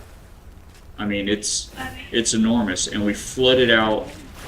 You go inside, and you're in the water. We flooded out this whole entire valley of desert and made it a sparkling oasis. And I do have all kinds of grapple points everywhere, so you can very quickly get back up. There's actually even a tunnel, I think right, oh, it's around here. There's even a tunnel underwater that we were able to get, or was it right there? It was right here. Let's get down here. There we go. Yeah, there's a tunnel. Look at this. It goes all the way under.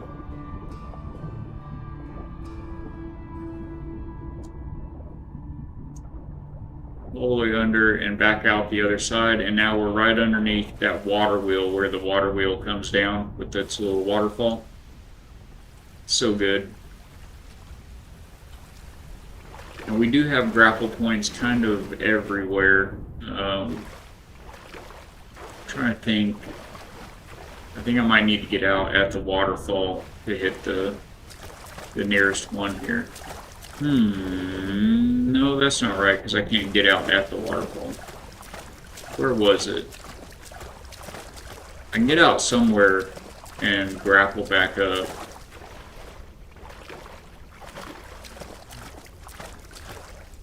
Was it here? Do I have a grapple point right there? No. That would sure be a good place for one. Oh no, I missed. As many of you know, I proudly proclaim that I have fun playing games, that I have fun building. I've never claimed to be good at any of it.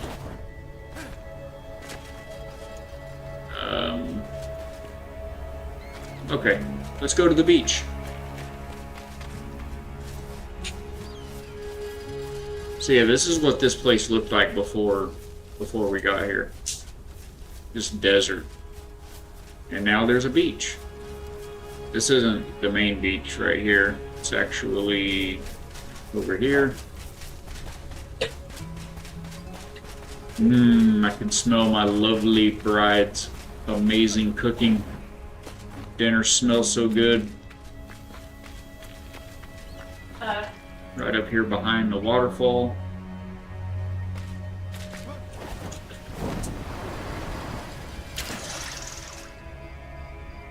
Now we have a series of grapple hooks that should be able to get us.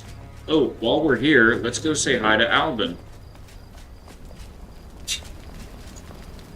You're not supposed to be able to open your door, sir.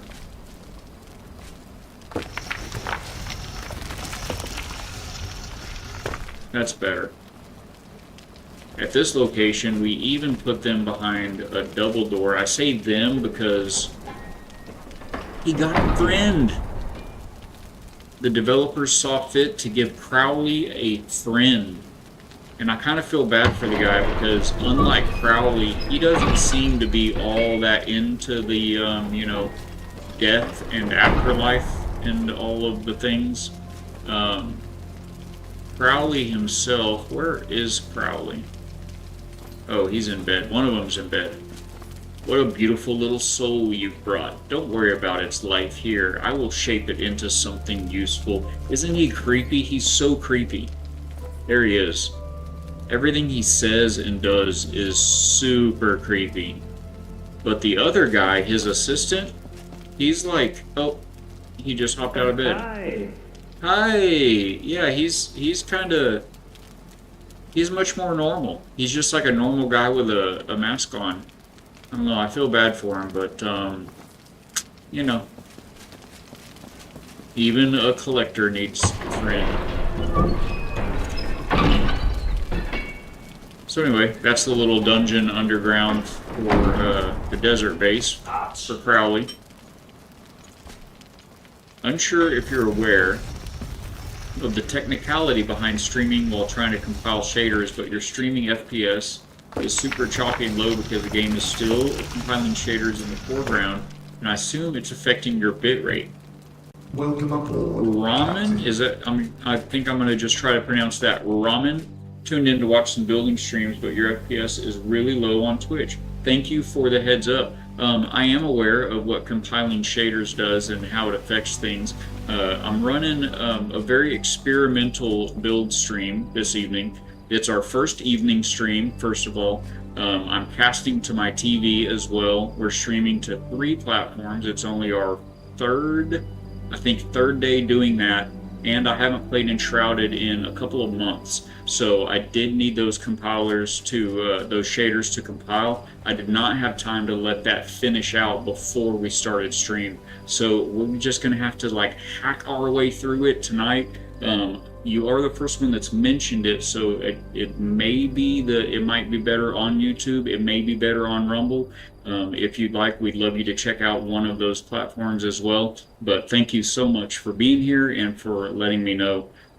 But yeah, it takes a big load, and there's no way, as you know, it sounds like you know, but there's no way to stop that process. So you do have to just let that play out.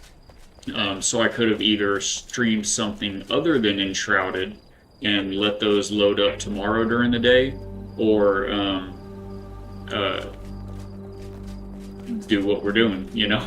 So I have been talking about getting back into Enshrouded all week last week, and things kept coming up. We kept staying in other games and whatnot, so I didn't want to do that to the community. I know we have a couple of great supportive gearbots here that have been yearning to see some Enshrouded in some of these builds, so I did want to get into it today.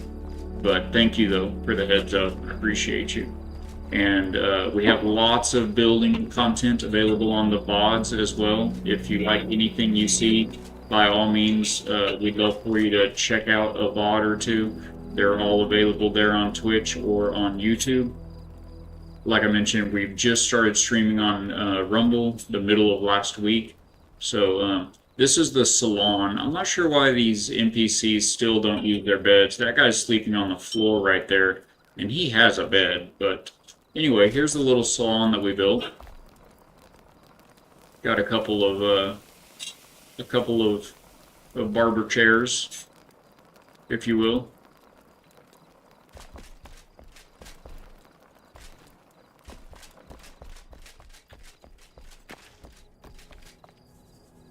And this, I think, was the carpenter. We didn't get any light in here, did we? Yeah, carpenter and blacksmith in here. And they apparently seem to be in their rooms, in their beds, right where they should be. So yeah, that is Hope Oasis. An oasis in the desert of the Kindle Wastes. And thank you guys for hanging out and putting up with that choppiness. I do have dinner coming up pretty quick, so we probably got about another half hour maybe on stream. I'm not sure, like I said, this is going to be kind of a work in progress, figuring out the schedule and everything. I think what we'll probably do is just take a short break, and I will scarf some dinner, and then we'll come back and finish things out. Perhaps these shaders can be compiled while I'm having a quick dinner break in a minute. Yes, ma'am. I can tell you probably about 3 minutes it will be ready. Okay, thank you so much. Let's put some daylight back in on things.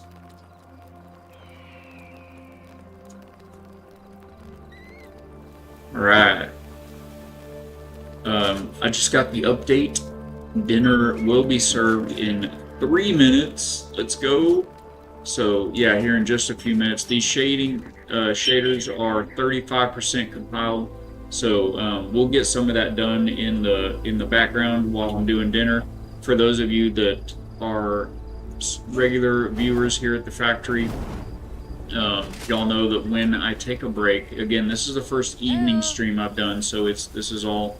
The rest of this week, we're just going to be kind of ironing things out to get it smooth and up and running for moving forward. But typically, when I do take a short break to stretch my back and refill the tea and all that jazz, I like to run the Forged Bible Bot word game here on stream, and it's basically just a word scramble game. You've got you've got tiles with letters on them. You've got a bunch of letters, and you just make as many words as you can out of the letters. You get points for every word you make, but it's got a biblical twist to it. There's a verse hidden behind each round, and there will be 3 to 5 usually words that are up at the top, and they're blanked out, of course, and they have a padlock on them. Those padlocked words are special words from the verse, and if you're able to guess one of those words, you get a lot of bonus points.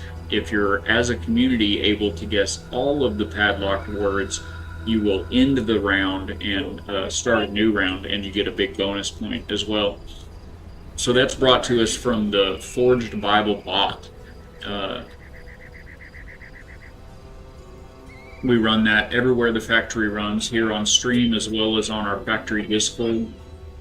As far as seeing some building, Raymond, if you wanted to hop into the factory Discord, you can see screenshots of mini builds that we've done in mini games, and let us know what your favorite games are.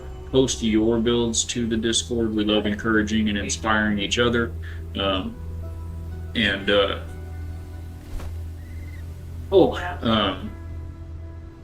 And the YouTube has some walkthroughs of different builds from different games as well. So that's always a good resource, a good place to go. What are these? Undiscovered Shroud Lair. Those have gotten a new icon. There's so much new to the game. So yeah, I'm just kind of looking to see where we want to think. We may have seen all of the, kind of big, impressive builds that we've done here in Enshrouded. Well, we didn't see the one on the mountain, like up here in the snow. Hope Peak, we didn't see that. That's right at the dragon. That's a neat little build. And this one is the ranch, Hope Ranch, also in the mountains, and that one's pretty cool. So we'll check those out right after dinner. I'm going to go get myself something to eat right quick. We also have got to get into this skill tree. Raymond, have you checked out these new skills yet? I haven't even begun to dig into them.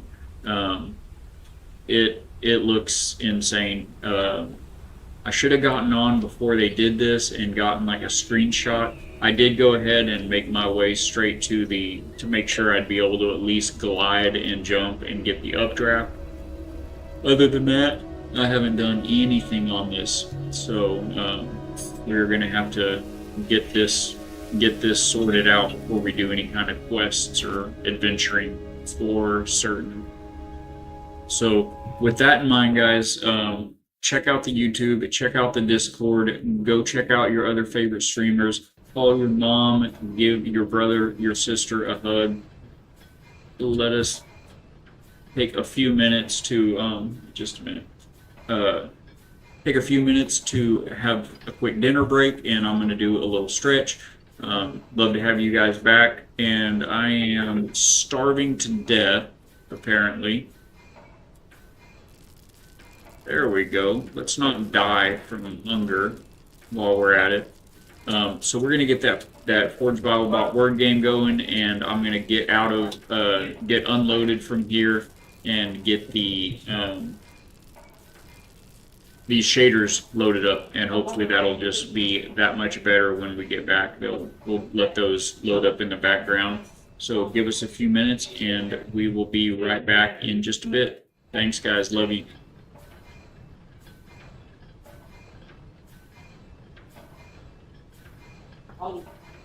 Backcountry Dill, ayo, what is up?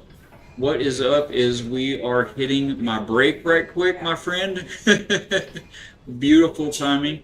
I do hope you have some fun with the BibleBot word game. I've got to scarf down some dinner real quick, stretch out my back and hip a little bit, and we'll be back in after just a couple short rounds of the BibleBot word game, brought to you by Forged BibleBot. It's so good. Just as a reminder, well, you're not gonna be able to see it now because y'all are on the break, but just as a reminder, I'll pop up the BibleBot list. You can have lots of fun, lots of good tools and resources in that Forged BibleBot that we run on the stream. But thank you, Backcountry Dill, for being here. Guys, if you don't know Backcountry Dill, check him out. He is also on Rumble, another good brother in Christ content creator. Go give Backcountry Dill a follow. So good to have you back in, my friend. We're going to be right back to Enshrouded in just a few short minutes. Love you guys.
Oh my gosh, that was so good.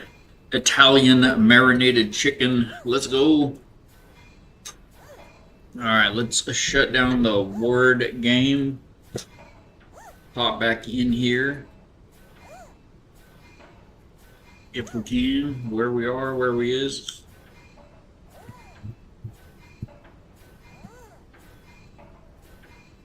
Thank y'all for hanging out. Welcome back. What a delay I have. Let me get my encoder up here. I can see what's going on. Oh, that's what's going on. All right. Excuse me. So as we can all see, this is still compiling lots of shaders. That's going to take a while, so we're just going to get back into it. If you're watching on Twitch, we do have a stream up on YouTube as well. I looked and tested that. It is fantastic. It seems to have no delay. So by all means, feel free to hop over onto the factory YouTube and watch us there for tonight. We will get these shaders loaded in the interim.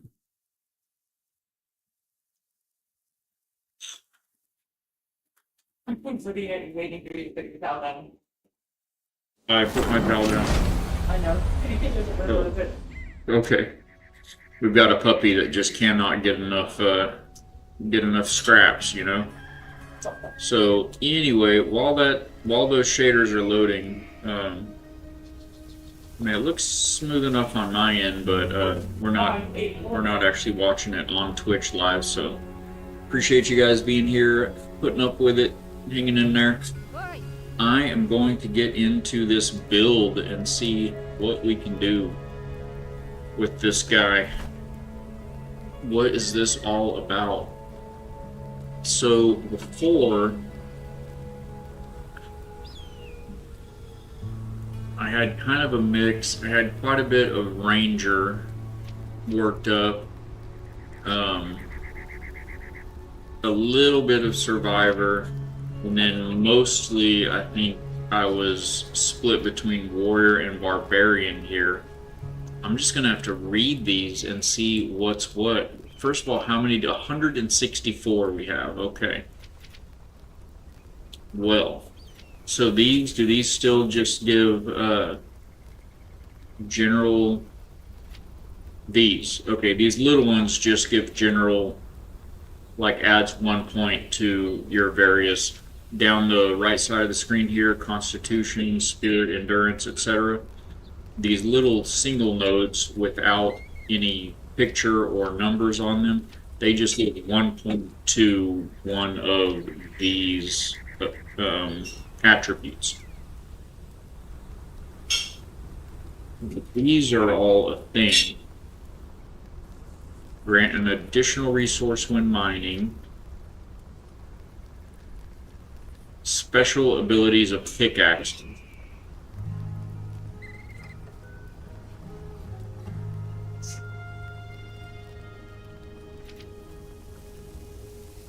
Oh, we definitely need this. So I guess we need to start here. I'm gonna double click that. No. Okay. So we definitely need these two. This will let us grab large enemies with our grapple hook and pull ourselves to them. And this one will bring flying enemies down to us. What are the other big ones down here? Merciless attack, that is pretty huge. How much is it? Does that say it costs 2? I think that says it costs 2. Yeah, so that's a no-brainer. Alright, what are these other guys here? Tools, okay, so makes you mine better against stone. Power parry power increased by 10%. The damage multiplier of merciless attacks by a lot.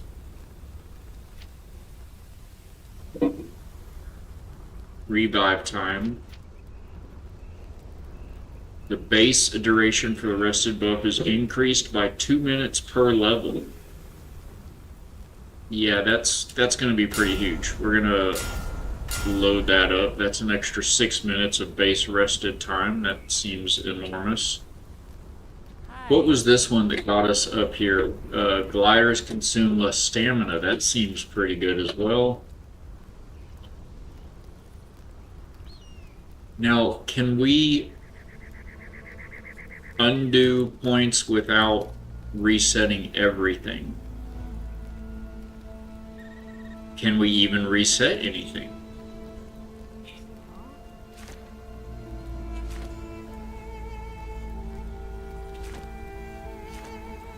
What was the deal with the armors? I was talking about the armors can be upgraded now.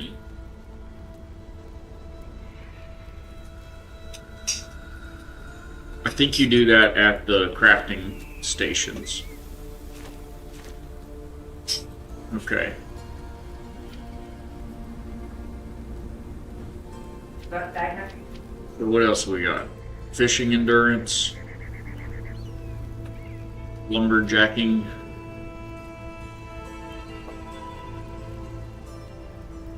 Know if how important these are going to be.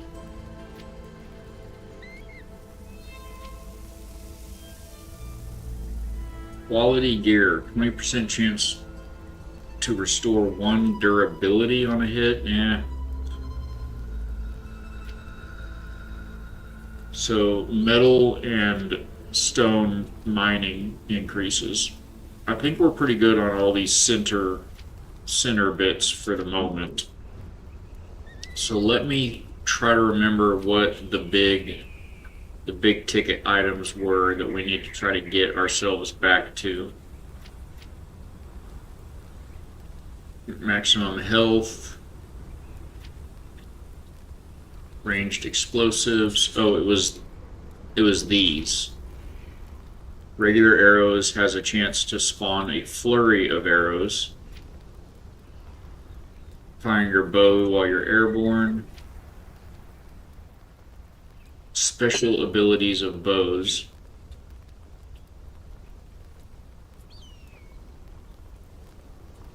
I was using the bow quite a lot. Oh, the zoom, increased zoom.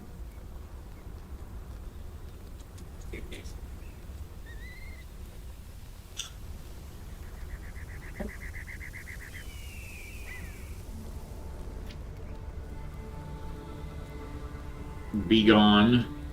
Knocks enemies back.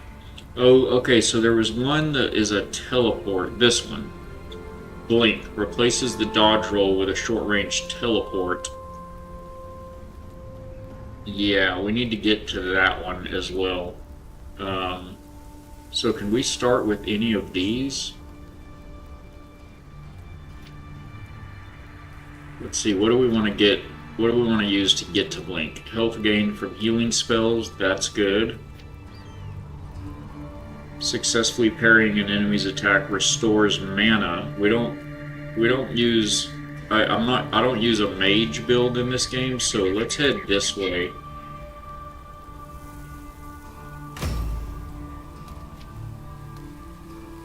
Hello. 15% healing per level.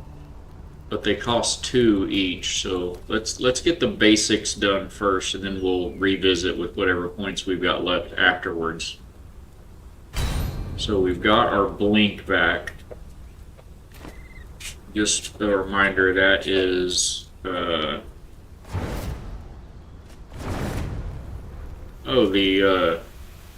used to have like a, now you just disappear. Huh. Used to have like a flash of purple and would leave like a trail as you were traveling in whatever direction it was. Now that may be something to do with the shaders compiling down here as well.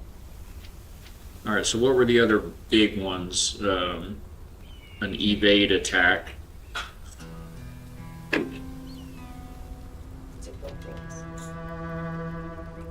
One-handed melee weapons. I do generally use. My wife loves hammers, great swords and hammers. She's all about smash and bash.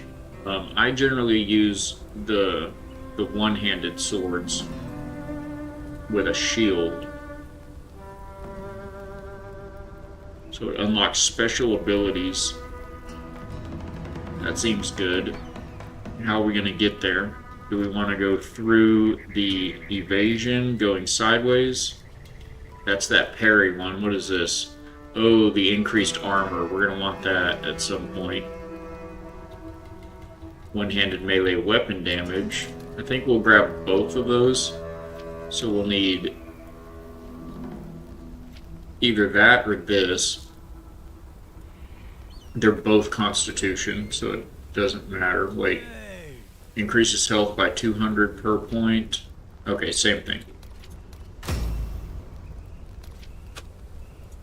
So increased melee weapon damage, and we've got the one-handed specialization. Okay. Now, somewhere there were ones that were slash, cutting, and piercing. Is that still... Yeah, piercing damage, cutting damage. I think that's slash.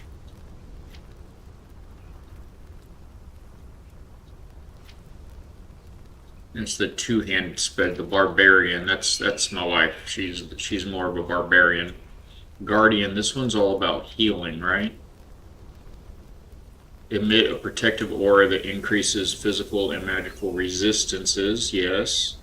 Increase the attention you draw. No. When you're killed, all allies doesn't really matter. Receive magic damage. You have a chance to restore mana. Triggers a merciless attack. Oh, triggering a merciless attack restores mana. Killing an enemy with a melee weapon, you again restore mana. So this one seems to be all about mana now. Magical armor. Restore a little bit of shroud time. Increases attack speed. We need to get to this one.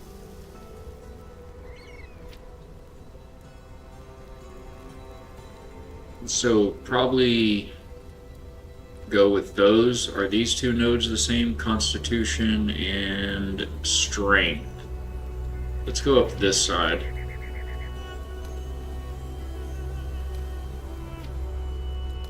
Well, we've got Strength right there to get there. We probably want both of these actually. Cutting damage and piercing damage. And then these are both the same. No, Strength and Constitution. We're at 9 on both of them.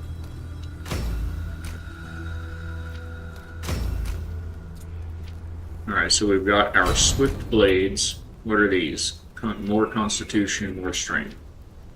This was critical strike chance, 2% per level. It'll take 6 to max it out. Trigger a shockwave when you parry. Pushes back nearby enemies, fills with stun bar. Okay, that seems very good. Let's get that. And what's this one? Parrying attacks bashes the enemy for blunt damage, also very good. And they receive 100% more damage for... Okay, so we need like all 3 of these, I think.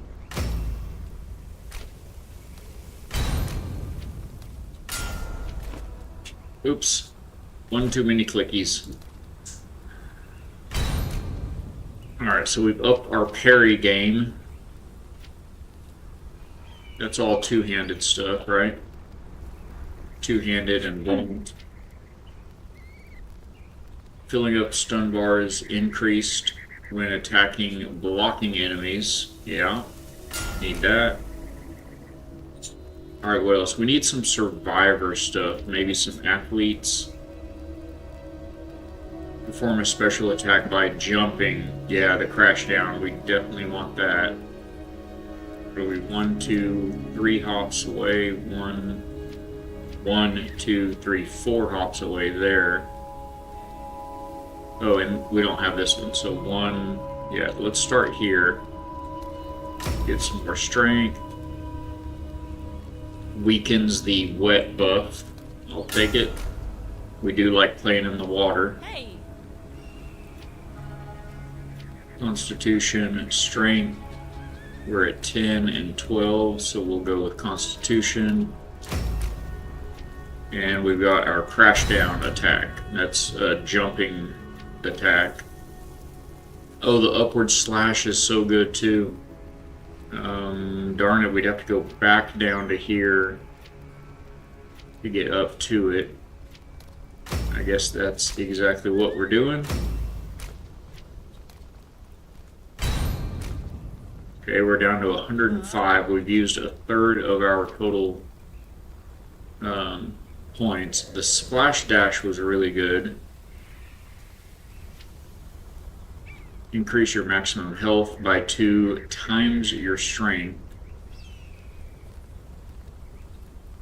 That seems like a no-brainer. 2 times per level.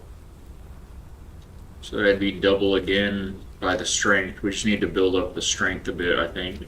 This was the kick. I wasn't ever a crazy fan of that. What was this one? Replaces the dodge roll with a sideways roll. We already have our blink. Eagle Eye, we do like that for the bows.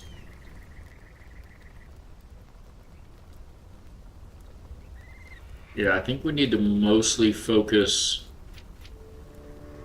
The aura was good. There was an aura that I used to just heal passively all the time.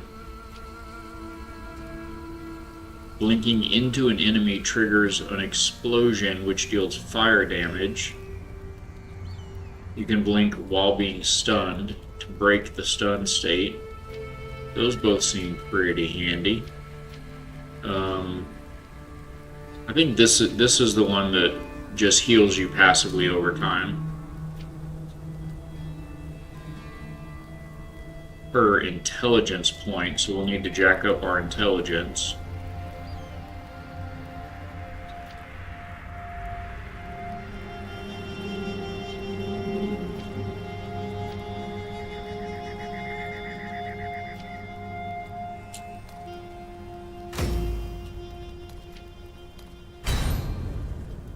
So let's see what upgrading this per level does.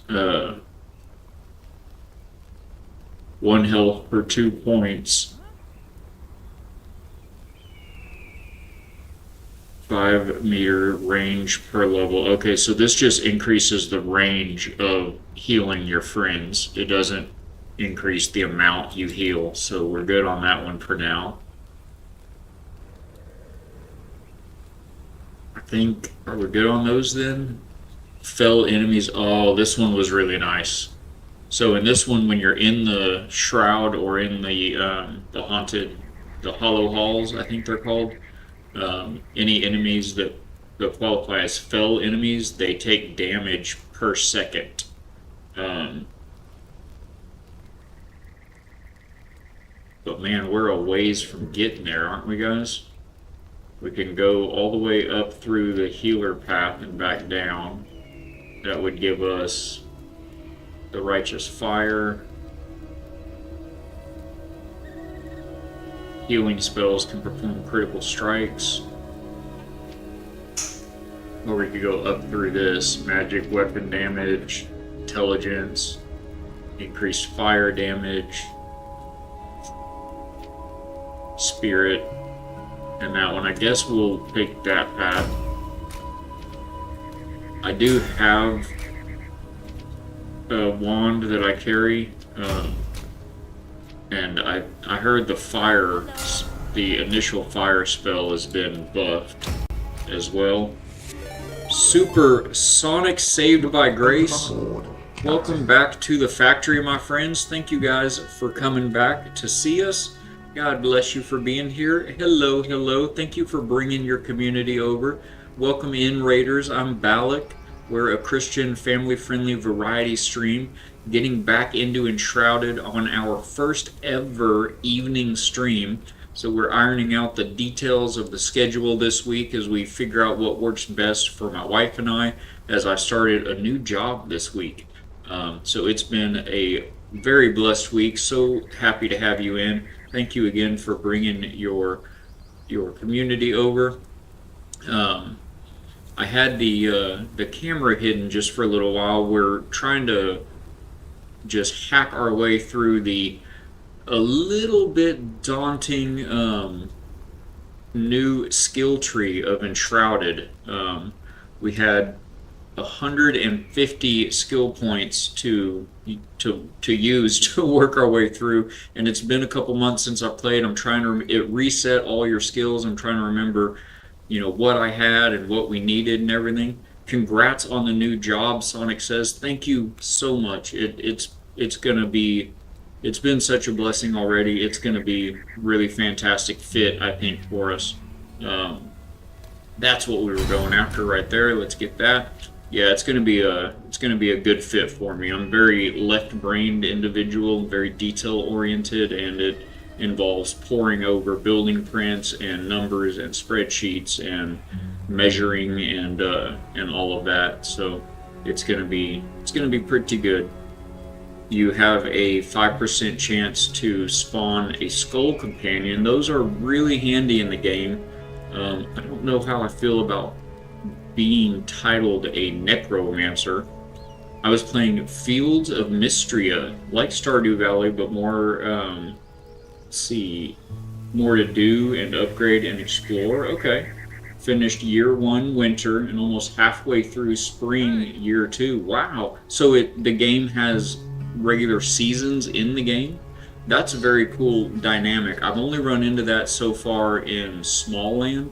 Small Land also has seasons. I think it's a really neat, fun dynamic.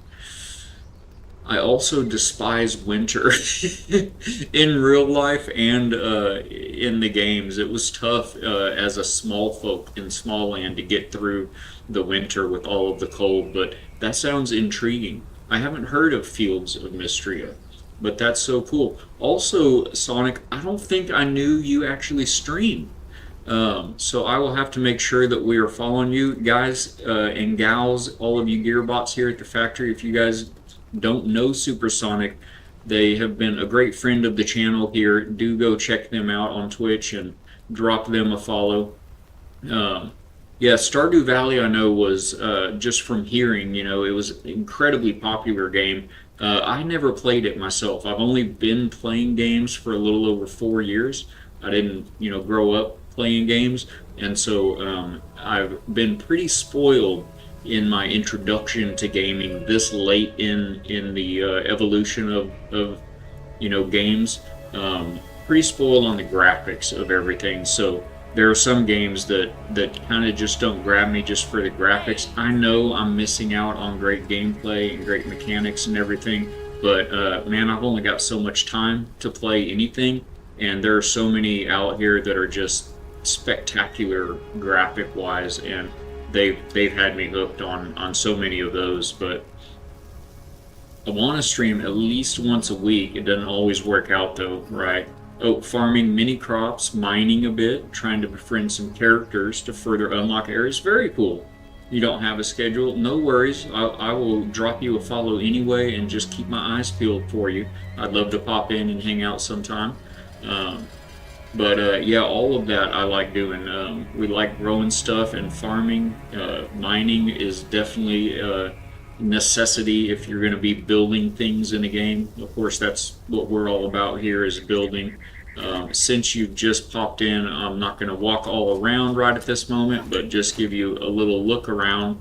This is a base that I built in the deserts here in Enshrouded. There's no water around here, so we use the new water features to create our own waterfalls and build up this whole big kind of a village of towers. They're built on these big rock spires. You can see some in the distance there, these big kind of spires of rock they have out here in this desert.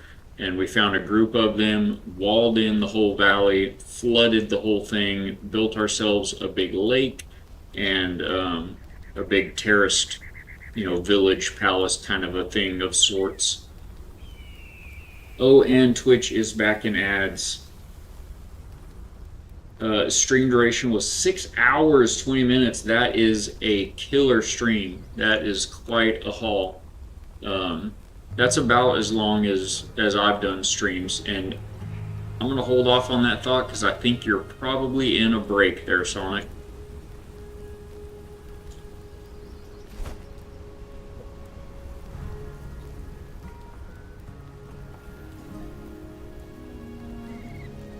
Turbo, let's go. It feels so good, doesn't it? One of the best things I've ever done. Yeah, the 6 hours 20 minutes, that's huge. I usually stream for 4 hours.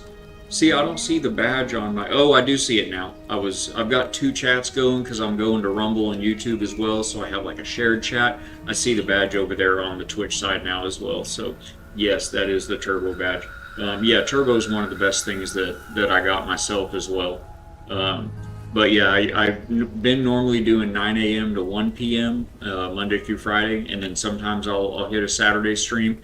And those Saturday streams were usually like 5 hours maybe, but 4 hours is usually what I'm used to. And then there have been a few times when we've run after lunch as well for a few hours. So 7 hours I think is about the longest that I stream or that I have streamed. The new schedule moving forward is going to be evenings. I haven't ironed it out exactly which. Oh, thank you so much for the follow. Appreciate you. Welcome aboard. But yeah, I haven't ironed out the exact schedule on days yet. This is our first week of evenings, so we'll see what days end up working best. I'm going to shoot for like 4 days a week, but it may end up at least for the first few weeks while I kind of get acclimated to the new job, I may only be able to do like 3 nights a week, and then we'll do a full Saturday stream. On Saturdays, I'll still be starting at 9 a.m. And every once in a blue moon, my wife gets lucky and she doesn't have to work on a Saturday, and so we'll probably spend those Saturdays together. But otherwise, we'll shoot for 3 or 4 evenings a week, and then the Saturday streams. So. But yeah, so glad to have you. Thank you for finding your way back in and for bringing your community over here. Such a blessing.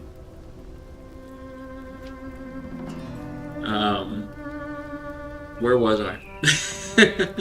I was aiming for something. I think we were aiming for this and we got it. I don't want to, a lot of these can be, you can get them more than once and level them up. This is like level 1 of this particular skill, 1 out of 3. But I don't want to level any of them up completely until I make sure that I at least unlock. Oh, pardon me. I ate dinner a little bit ago, and food will do that to you, But I want to make sure I get all of the core, skills unlocked at least, and make sure I can get back to what I was doing. No stream or games on Sundays, and not a morning person. If I was up to it, maybe a break and a second wind. I could have pushed for 8, but that is a long. I mean, that's a full work day right there. You putting in the hours. Yeah, I don't do any streams or anything like that on Sundays either. That's his time. We do service, and that's family time. We also usually do our groceries on Sunday in the afternoon. And so yeah, you won't ever find the factory. The factory is closed on Sundays, but any other day it's going to be hit and miss here for a week or two as we kind of figure out that schedule. So gonna be fun though, and I'm very much looking for input from the community as well. See what you guys think. If any days are better than any other days. I think when it all comes down to it, as far as the Monday through Friday goes, I don't think any particular day is going to be any better or worse for me. So if we have several members of the community that say, Fridays are no good, or Wednesdays would be great, or anything like that, I'm all about trying to bring us all together on the time that we are all able to get together. I do want this one, so let's see how we want to get there. We can get there by getting a 25% chance to avoid being poisoned. or damage with bows is increased. That one's a no-brainer for me. We're going to take the increased bow damage and get the eagle eye. This will let you zoom in when you're aiming with your bow to quite a large degree. And we're down to 89 points now. Increases your movement speed while sneaking. There's one of these up here. Special abilities of bows. That seems like it's going to be pretty good. What can we do to get there? Damage against ranged enemies is increased, and ranged weapon critical strike chance is increased. Let's go with that one. And then we have the choice between critical strikes, restore 3 stamina, or skill shot increased by 20%. That is striking enemy weak points like heads, etc. Let's do that one. We like headshots, and now we get our bow specialization. Alright, let's go. And then this one's good as well. They don't always hit. When you fire an arrow, it'll release like 3 arrows kind of in a horizontal line. But oftentimes the extra arrows don't, hit anything or anybody. So I don't know if we want to spend 4 points to unlock that right now. Plus, we'd have to get the ranger as well. Although that does increase base stamina regen and dexterity and endurance for 2 points. Let's do that.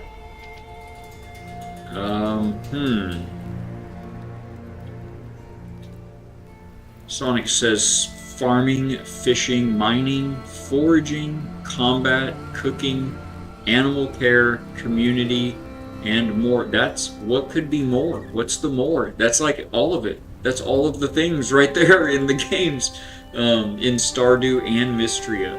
Yeah, I may look into the Mystria. Is it a similar graphic? Is it like a top-down, aerial view kind of a?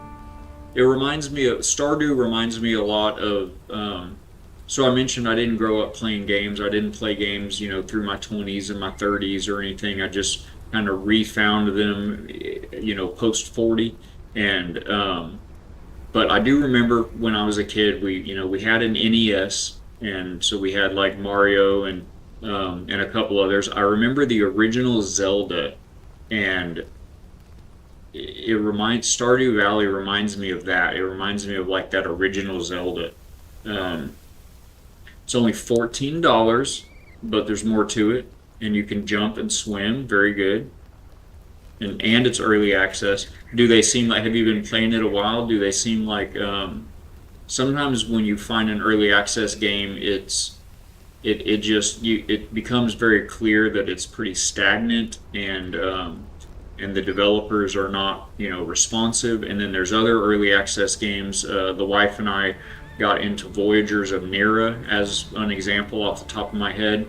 Very early on in their development during the demo that they put out, and ever since the beginning, the developers of Voyagers of Nera have been incredibly active with the community, very receptive to the ideas and everything, and they are really fishing the community for input and ideas, and they have incorporated a lot of those in the game's updates as it's progressed.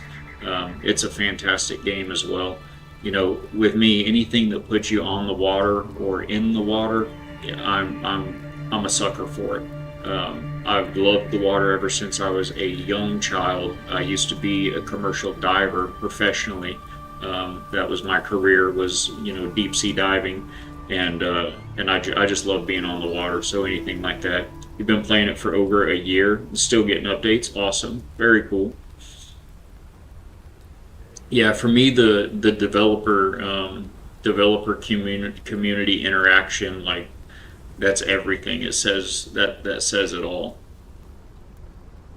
I wanted to look down here, take another look at the warrior tree. If there was something else that we would like to get, increased critical hit chance, that's good. Critical strikes heal me also. That also seems good, because we're going to do a lot of warrior stuff. think we probably ought to just fill out this warrior tree and see where we're at. 5% increased damage per level for 1 point. Yeah, let's do that. Okay, so we got that. We'll go ahead and catch 1 level of each one of these and fill out our constitution and strength, I'm guessing. Strength, yes, yes. Okay. So we've got some bits over here that are dependent on another attribute, intelligence. So we're going to want to beef up our intelligence. And this one gives us more healing. Where are we going to get more intelligence? Don't tell me to go back to school. I'm not doing it again. No, I said no. There's an intelligence point. Almost free, basically. Stardew has a few main differences. When you use tools in Mystria and miss or not do anything, it doesn't consume stamina or energy. Okay. In Stardew, it costs anyways. Stardew, swing a sword or a hammer or a dagger for attacks. But Mystria, you have to find an opening for each enemy. Okay. So yeah, it definitely sounds like there is more to it. It would be worth looking at. Maybe I can look at it on your next stream there, Sonic. You can show me the ways.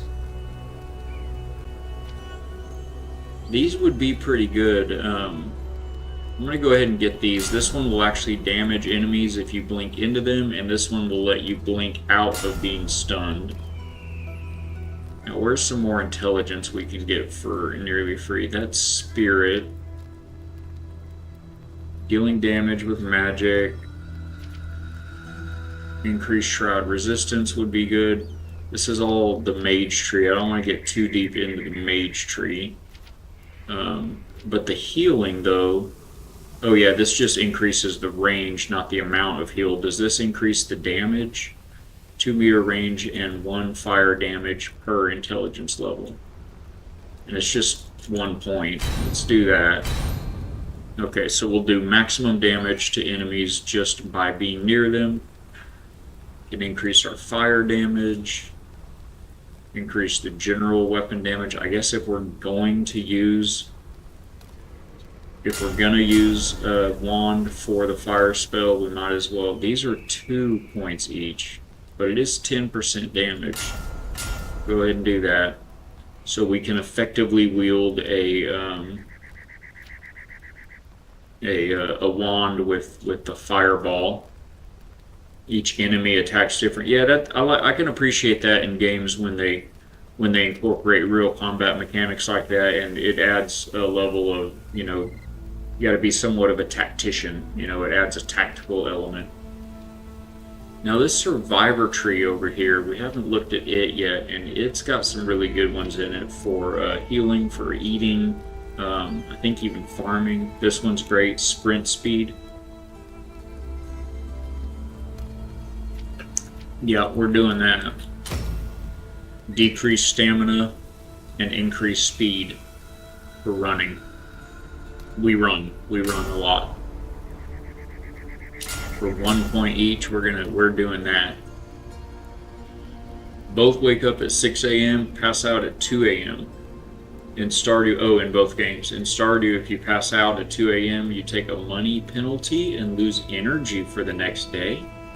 In Mystria, you do not lose money. You lose a bit of energy and HP, but you also oversleep until 10 a.m. Okay. So is Mystria, was it made with Stardew Valley in mind? I mean, are they that similar? Is it built out as an improved, updated, improved version of Stardew Valley, like to act as a direct competitor to Stardew? What else we got here? Time in the Shroud is increased. Stamina cost while climbing is reduced. Climbing? Did they add climbing? You couldn't climb in Enshrouded. You had to use your pickaxe to like carve out steps to get up stuff. Did they add climbing to Enshrouded?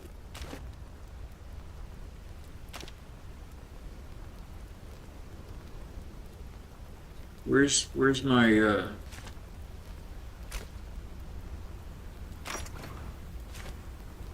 where's my bindings? Is climbing in this game, guys?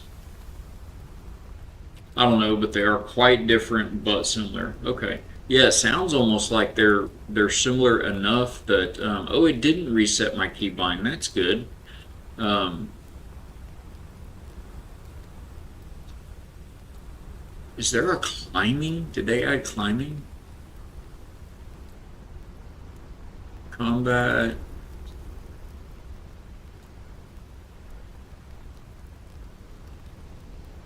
UI. I didn't see anything about it in here. I guess we'll have to try that out later when we, or find a mountain or something. Fairnook's back in. Oh, that was the wrong button. Back in on YouTube this time. Aboard, Captain. Oh, just ladders and such. Okay, got you. Well, thank you for popping over there. Is it better over there? I think it should be. It looks on our end to be somewhat smoother over there. Where did I see that? Right here. Stamina cost. Okay, I think we're okay with that. Sprinting on dirt roads reduced. Base stamina regen increase. We're going to need that. Defeating an enemy with a bow has a chance to spawn an orb. That's very good. Health, mana, and stamina orbs restore 3 times more when you do get them. We don't want that one. We looked at it earlier. Oh, we need... Okay, that's what we were going for. We need the extra stomach, guys.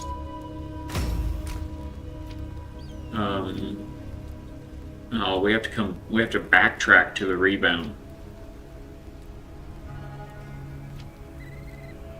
Defeating an enemy with a bow. Okay, so we'll run with that one.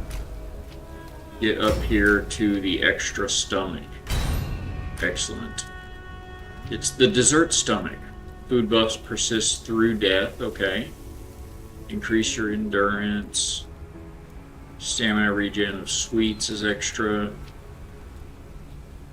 Just that splash dash. It's 5. I mean, when you're in water, it's pretty huge. I don't know. We're running low on points quick, guys. What are the rest of these bow abilities? Restore stamina when you hit the critical hit. Stardew has 5 skills that go to level 10 each. Mystery has 9 that go to 60. Oh, it's a lot more content then. I mean, you just get more gameplay out of that.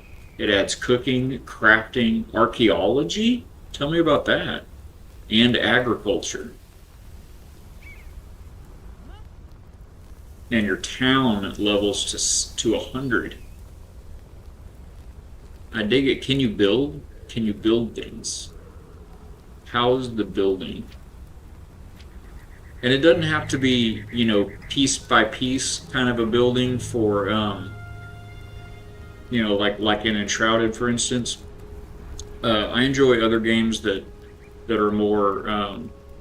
Well, the example that comes to mind is Palia. It's a nice, cozy game. There's still lots of, intrigue and adventure. There's quests that you have to fulfill, and a lot of those have like puzzles and riddles and jumping puzzles and things like that in them. And so I enjoy all that. But there is building.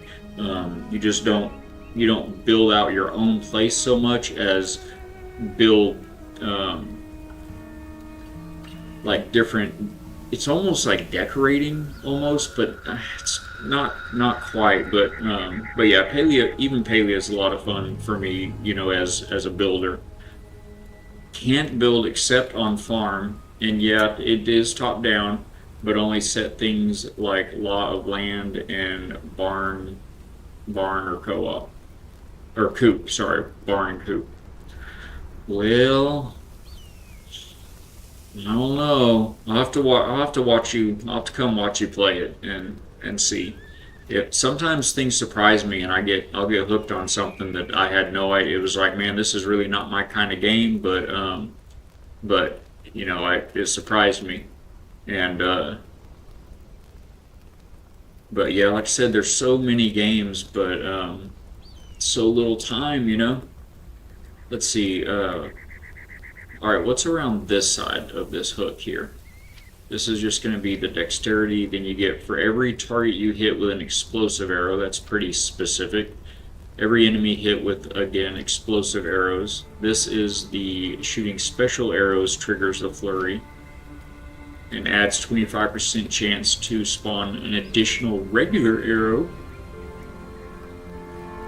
That would be good. I mean, we're already up here. How much is this? 4, 7.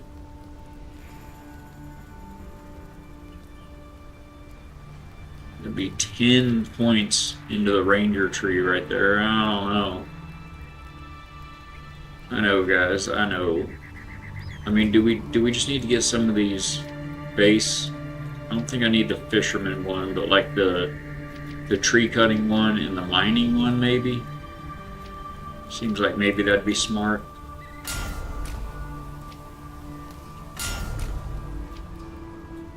I don't know what the special abilities are going to be for the axe and the pickaxe, but I guess we will find out because we do a lot of mining things.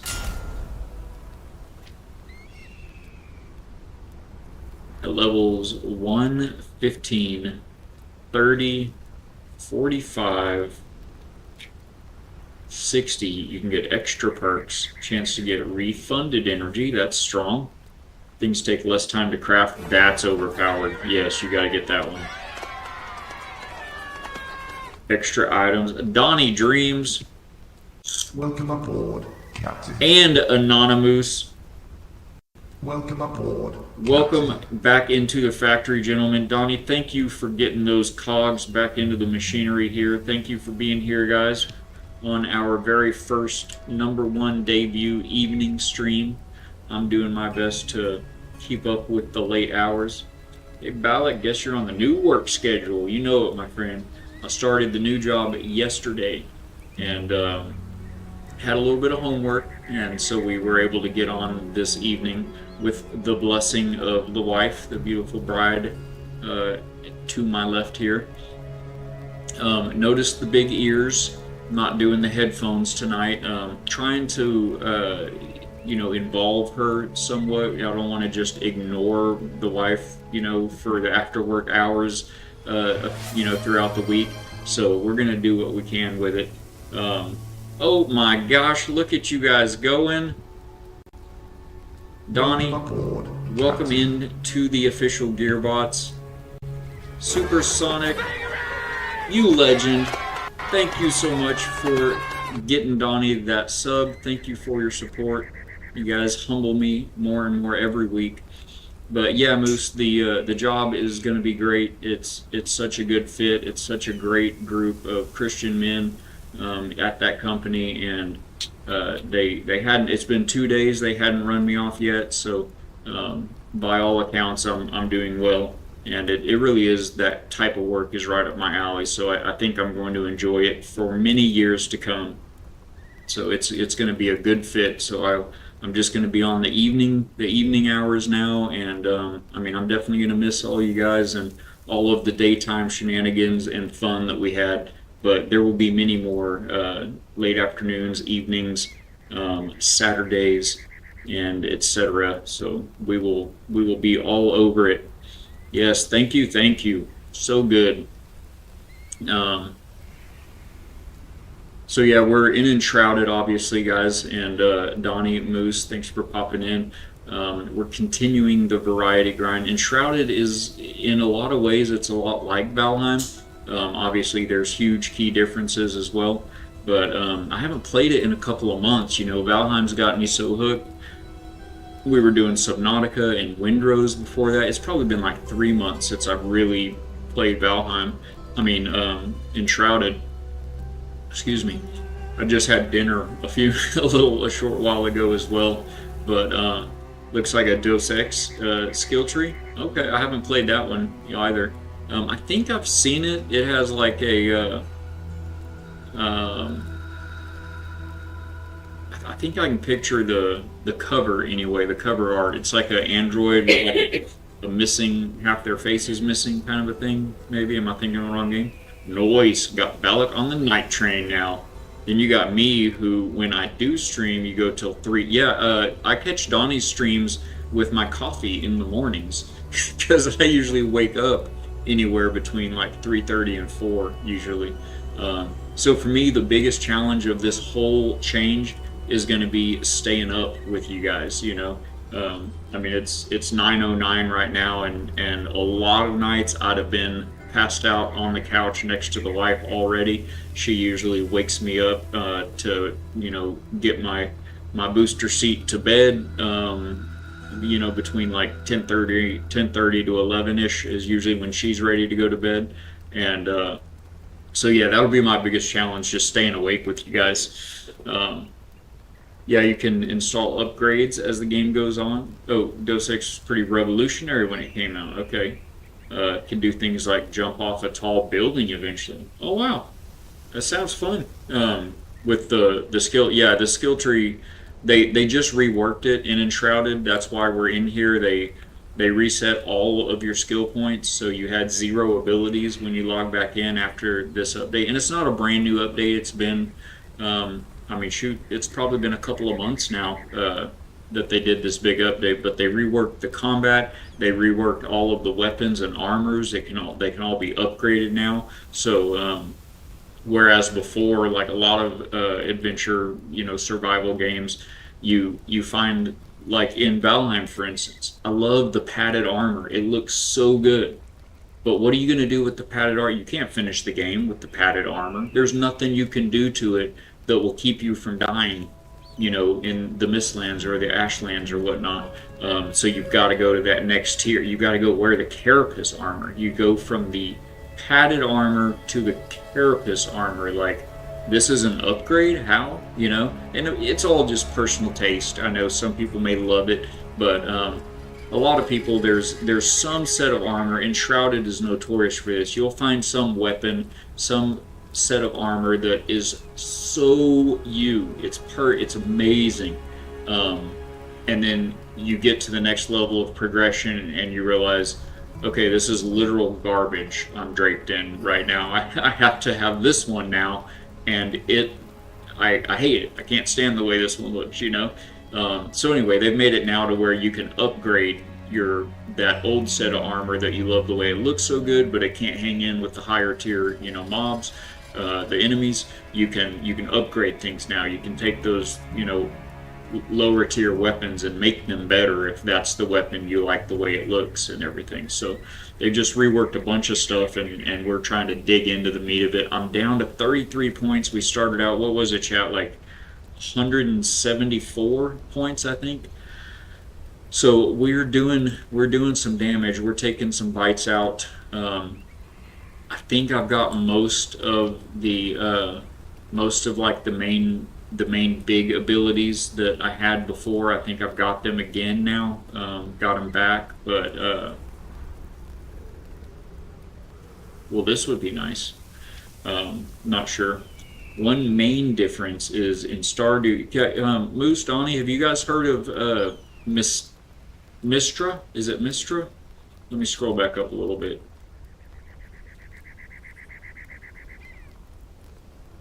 Mistria. I knew it was close, but that wasn't quite right.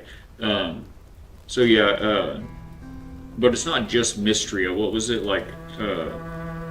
Land of Mistria or Fields of Mistria. Anyway, sounds good. Dude, I have literally pulled a 12-hour shift at work, then came home and streamed for 8 hours. Also need to get back into Enshrouded. Haven't played much since before the combat update. Wonder when a good time to do that would be. Guys, y'all are in ads. If you're not already, you will be right now. Thank you for sticking through them. Hang in there with it. Donnie, I'm talking to you since you are not in ads. Thank you, Supersonic. Donnie, right now it's right now. Now is the time for getting back into Enshrouded. you got to. You've got a lot to catch up with here, and if you could go ahead and do that promptly so that you can give me tips and catch me up better as well, that'd be great. But also, October is going to be upon us before we know it, and have you heard the news? Yes, sir, that's right. Right here I is. Yeah, the Valheim 1.0 release is out for September 9th, is that right? I'm pretty sure that's right, because it's well, if you guys get into the factory Discord, you'll be reminded and you'll know this, but it's the day after my birthday. So my birthday is on the 8th, and Valheim drops the 1.0 release with the new biome on the 9th. Am I starving to death, by the way? Okay, I still have half of my health. Enshrouded. Where is it? I'm turned around here. Where is it, guys? Which way did it go? Let's just zork up here for a moment. Enshrouded in October. I don't remember what the date is. I want to say like the 17th or the 13th or something like that. Thank you guys for sticking through those ads with us, hanging out through those. I appreciate them. They help keep the factory running. But in October sometime, whatever the date is, in Enshrouded, they are also releasing 1.0. And they have said in the teasers, where is it? I just looked in every cardinal direction. How am I not seeing it? Okay, noise. I still haven't beaten Motor. Got into Dragon Wilds, and that grabbed my interest. Actually ended up beating the first boss yesterday off stream. Let's go. Dragon Wild, that was the, that wasn't the full name of it. That was the one I was watching on stream last, I think, right? Guys, I can't find it right now. You know, rewind and go watch it back, or get into the game if you're not already, and you can just see for yourself. It's visible anywhere you're at. I don't know why I can't find it right now, but there is a floating castle in the sky. Yeah, RuneScape, that's right. So yes, that is the one. That looked interesting. That one looked like one I could get into, my friend. It really did. I don't know where this is at. I can't find it. Is it? It's not directly. No, it's not above us. It's like in the distance. Okay, I don't see it from here. I guess it's a cloudy day. There's a huge floating island, castle, palace thing up in the distance in Enshrouded. You can see it from like anywhere on the map. But oh yes, I will. Yes, I didn't read that. Sonic, let me jump up there. Something sounded like I was losing energy or something. Anyway, they are teasing that we can get up there finally. It's like the Deep North in Valheim. The final biome is coming, and in Enshrouded, I think we're finally going to be able to reach the castle in the sky, which would be amazing. Yeah, let me get up on this terrace here and catch up with chat. Okay. I don't know how good you can see it down there, Donnie, but there's my oasis in the... Actually, I have an improved zoom level now. Yeah, look at that. So I'll just hold that for a minute. Oh, I can't hold that. I have to tab out. Fairnooks, it is west of the mountains and the water basin. So I can't see it from here then. I'm in like the southeast of the map, so yeah, I just probably can't see it from here. Alright. Let me get caught up here real quick. Oh, Moose, my back is bothering me. Went to the chiro for the first time in 4 years. X-rayed me, said my spine is actually in pretty good shape. Have my first adjustment Friday. Oh man, I pray that goes well, Moose. I know that so that machine that you were working with, it wasn't doing the trick good enough for long enough. I'm sorry to hear that. But that was good news. You feared much worse. Gotcha. Let me catch up on what I missed up here with So in Stardew, you can put copper in a furnace, and it takes 20 minutes to craft a copper bar. You can do multiple machines at once and do other things as they will, etc. In Mysteria, however, you have to take the time to do these things. When it takes 10 minutes to craft something at a station, you can craft multiple, but it takes the time out of the day. You have to wait 10 minutes, 20 minutes, 30 minutes, or however long before doing something else. This does not take stamina, but the time can be reduced with level. Wow. Huh. That is an interesting take. That's a very interesting take on it. I do hate waiting for stuff to craft in games. I'll be honest about that one.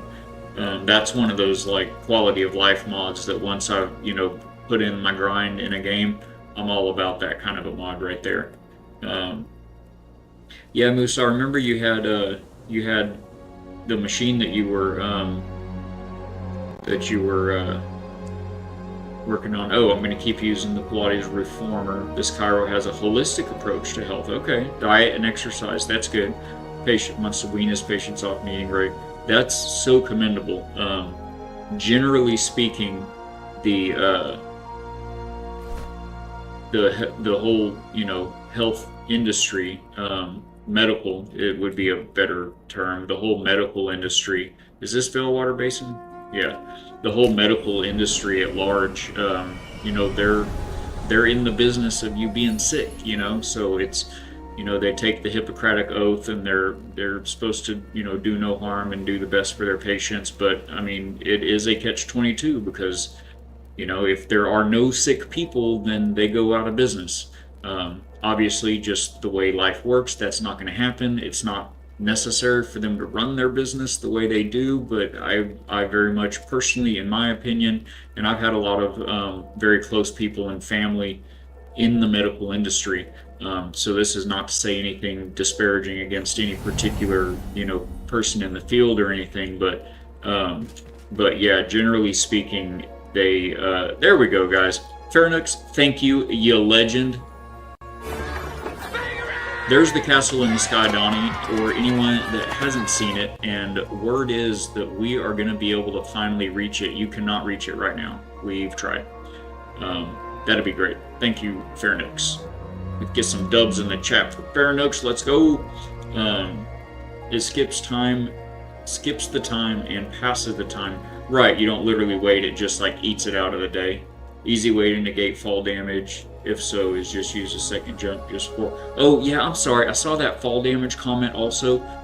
Yes, there is fall damage, but yeah, if you either hit your glider or hit the double jump before you hit the ground, then you can definitely negate that, like you said. Just had a lot of chronic pain lately. I hate to hear it. Eliminating junk from my diet, like artificial sweetener, that's huge. Hopefully just my body reacting to toxins. Okay. Yeah, I mean, it really could be because you get so much junk like built up in all those joints and tissues and everything, it's hard to say. Very familiar with Rockefeller medicine, yes. That is a way to put it for sure. And so need flying or invisible walls like way back in early access. What for this game? I wasn't in early access on Enshrouded, so I'm not sure. Was there a way at some point to get up there? I didn't know that there ever was. I don't remember if Fatbeard introduced me to this game or not. Can't remember exactly where I first saw it, but the wife and I just, we loved it a lot. So.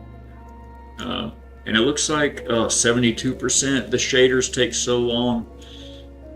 I have to compile the shaders again, probably because of the update, but I also did a driver update over the weekend on my 5060. Yeah, 5060. Had an update on it over the weekend. So it's probably just a combination of all of the things. Well, actually, I'm fine where we're at. This is as good a place as any to finish this out. We're almost done, chat. We have just about ground our way through all of this. So, Fairnux, what kind of build do you play in the game? Are you a mage or are you a barbarian like my wife? Do you like the smashy crushy with the big old hammers? Um, I tend to favor a mix of warrior ranger. I do like using the bow, and I'm all about the shield and sword, so I do a fair mix of that. But I've seen some amazing mage builds as well. I guess there's always like the assassin trickster route, mixed in with a little bit of ranger. But so what do you get into? Um, I've also been diagnosed with gluten intolerance. Been cheating. How could you not cheat? So I'll have to be more disciplined. Oh man, that's a hard one. That's a hard one to stomach. Platform! I know. I love games that have big open maps and new abilities open up things you couldn't access earlier. Yes, like Castlevania. I remember that one being around. I never played. I mean, that was like when I was a kid, right? You're talking about like in the 80s, Castlevania. I never played it, but I remembered it being around. To reach Floating Castle, there were invisible walls that prevented you from advancing last time I played. Okay. So you need flying or invisible wall. Yeah, I don't know exactly how we're gonna get there, but it did mention it. I wonder if tell me if you guys can see this. Let's see if we can watch this. It's gonna link. No, it linked out to the browser. I mean, I can pull it over here. In this debate, we're delivering improvements as we work towards starting to and release late in this year. pause it. I don't know. It's a 5-minute video, actually. So, yeah, I don't remember where I heard that or read that, but there was something about getting up there when 1.0 comes out in October. So, yeah, it'd be a good time to get into it. Just found out Sega is doing a remake of Jet Set Radio from Sega Dreamcast days. I don't think I've even heard of that one. It's one of your all-time favorite games. Okay, be picking that up on Steam. Let's go. I always I don't know what it is that clicks in my brain, but all the time you can ask my wife. Like all the time, something will happen. What is it that even makes me say it? We were talking about Sega and the Sega Dreamcast or whatever. I don't know. Movies sometimes get. I don't know. There'll be something that makes me think of it, and I can always just still hear that commercial in my head, just the jingle, and so something will happen, and I'll just be like, Sega. It's like I can't get the little Sega thing out of my brain. But yeah, I've never heard of Jet Set Radio. Fair enough, it's pretty much the same. Ranger to start, and then sword and board when you're stronger. Right on. Yeah, so I don't know about the multi-shots. I mean, where is it at? This one's the one where you jump. I'm gonna get that one, but I've got to practice it. I'm not real great with it. We need some practice shots. Skill shot damage. We should, for 1 point, let's max that out because we can hit some headshots. That's a double for 2 points for that one. Shooting against shooters, that seems good. Do Mina the Hollower. Oh. Castlevania Symphony of the Night was 90s, okay. Loved my Dreamcast. I'm trying to remember, that sounds familiar. Sega Dreamcast. Why do I know that? Steve, my friend Steven, I was probably, let's see, this would have been 18, so like mid-90s. There was a fighting game, and it was like graphically it was like amazing at the time when it came out. It was like, there hadn't been anything like that or whatever at the time. because there was like Street Fighter or whatever, but then they came out with this game. Oh, I'd know it if I heard it. I think it was on the Sega Dreamcast, and my friend Steven had it. I think Donnie's build was bow and dagger, like a ranger rogue assassin. Okay, that's what I wondered about, because the assassin does have all the dagger options, the sneak attack, this dagger special. I've never even like used daggers in. You use daggers in Valheim too, don't you?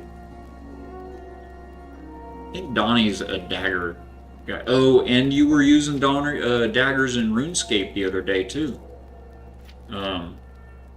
Maybe it's something I should play around with somewhere at some point. Not with my last 28 points on the Enshrouded build, I don't think. I gotta focus up here, guys. I think we want to do. I think we need to get more just bow and warrior stuff, and call it good. What is this right underneath us here? Oh, right, the fisherman.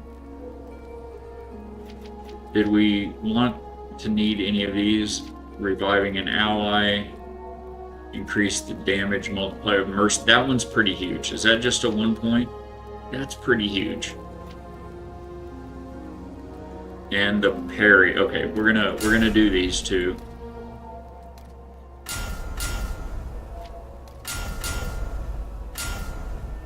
Okay, so we have very strong merciless attacks and a very strong parry.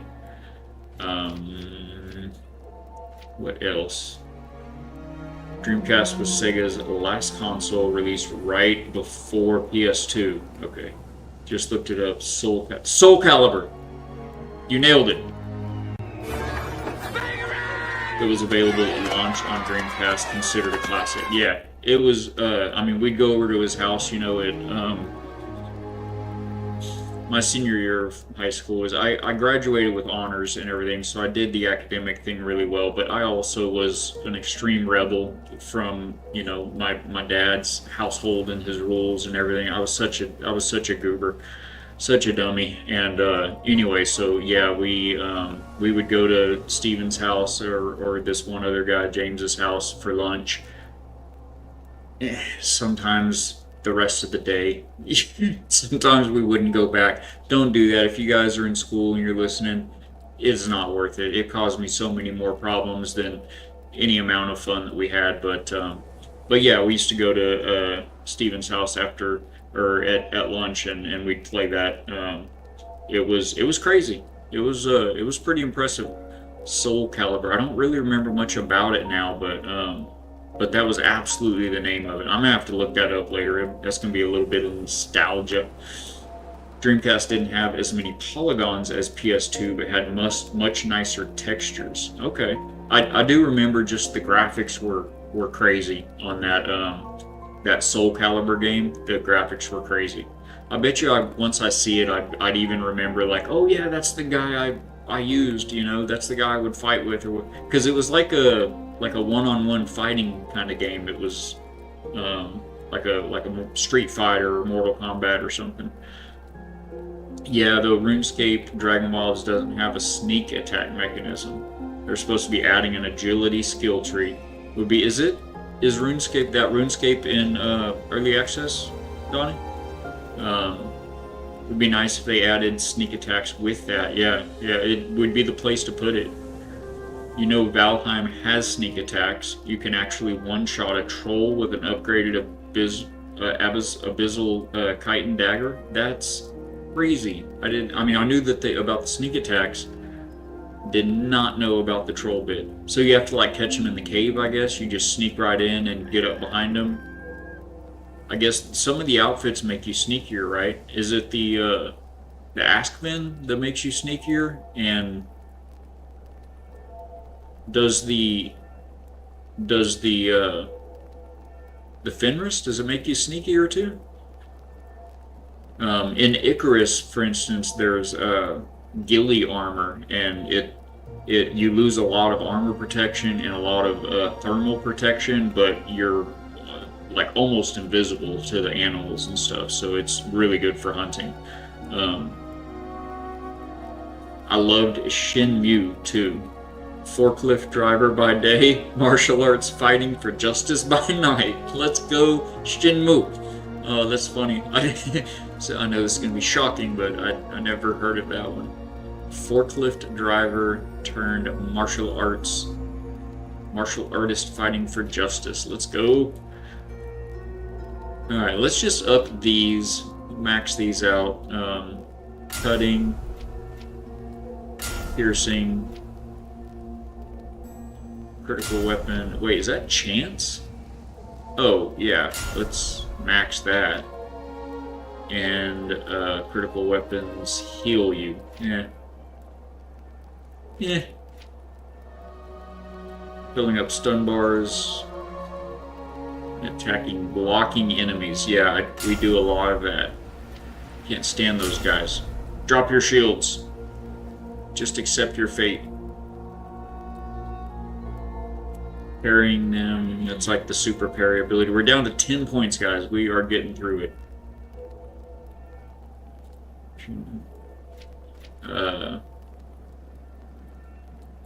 I guess we'll kick these off to max. Was there anything over here?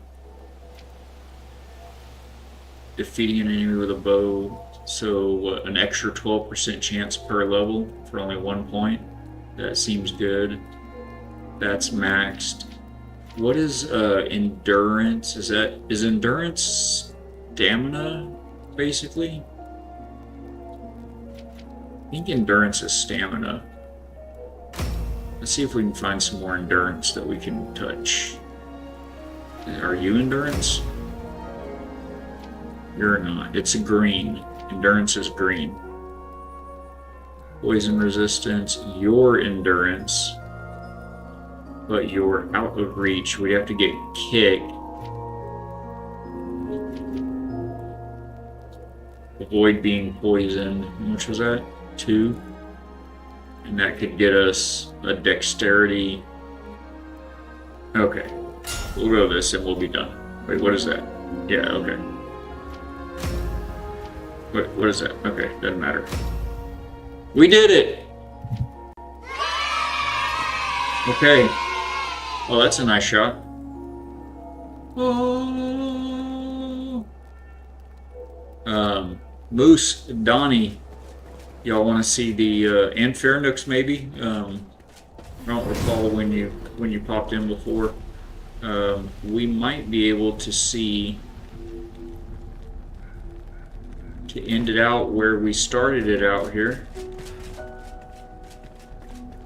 Is it just me, or do you guys all jump up here too for gliding out? I think I'm right on the other side of that rock above my head right there. Am I looking in the right direction? Yeah. Let's go.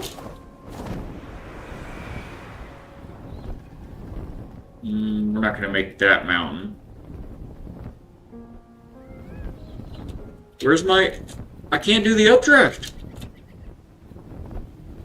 Why can I not updraft? What's that icon right down there about? Did they change how the updraft works? Hello?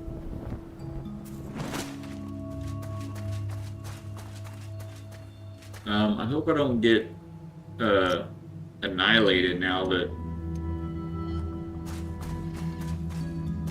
I'm on foot. What happened to the updraft chat? See, it was right there. Oh, that was pitiful. Gross. Yes, RuneScape at Dragon Wilds is in early access. We need to be going this way. What in the world? We're this way. Can we ping? I don't remember. Thought you can. Yeah, okay. Yes. Pushing for 1.0, I think, in October as well. Oh, that's a Drakadal outpost. That's gonna definitely have some enemies. What's going on with the updraft? I was doing it earlier. Did I mess something up in my skill tree?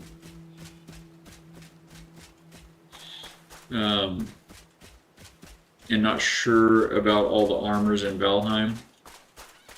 I know the troll hide made you more sneaky. Oh yeah, that's what it was. I think it's the troll I was thinking of. Okay, I don't know what's going on with the, hold on, let's get rid of this first. I don't know what's going on with the updraft. I'll have to check into that. Troll hide, very sneaky. That's about the extent of my experience. Yes, I have lots of hours in Valheim, but most of it was resource gathering and building. It's a grind, isn't it? Oh, it really is, Donnie. Nook's coming in for the win. Updraft is on a timer now. Wait until it fully charges before using. There's a cooldown to the updraft?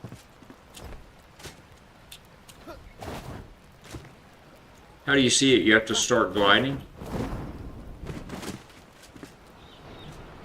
So, like, right now it's charged? I saw it, like, go up really fast. Let's test this.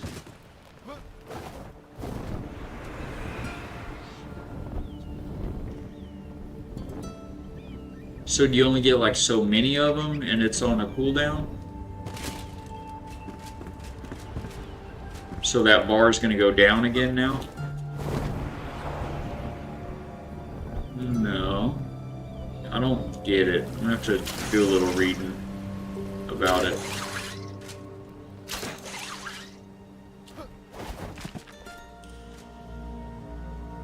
Well. Yeah, see, this garden looks a lot prettier in the day. Oh, rice patties, guys. They have rice in this game? Donnie, look at this. They added rice patties, and you have to grow it in water. Like, submerged in water. Where's my water?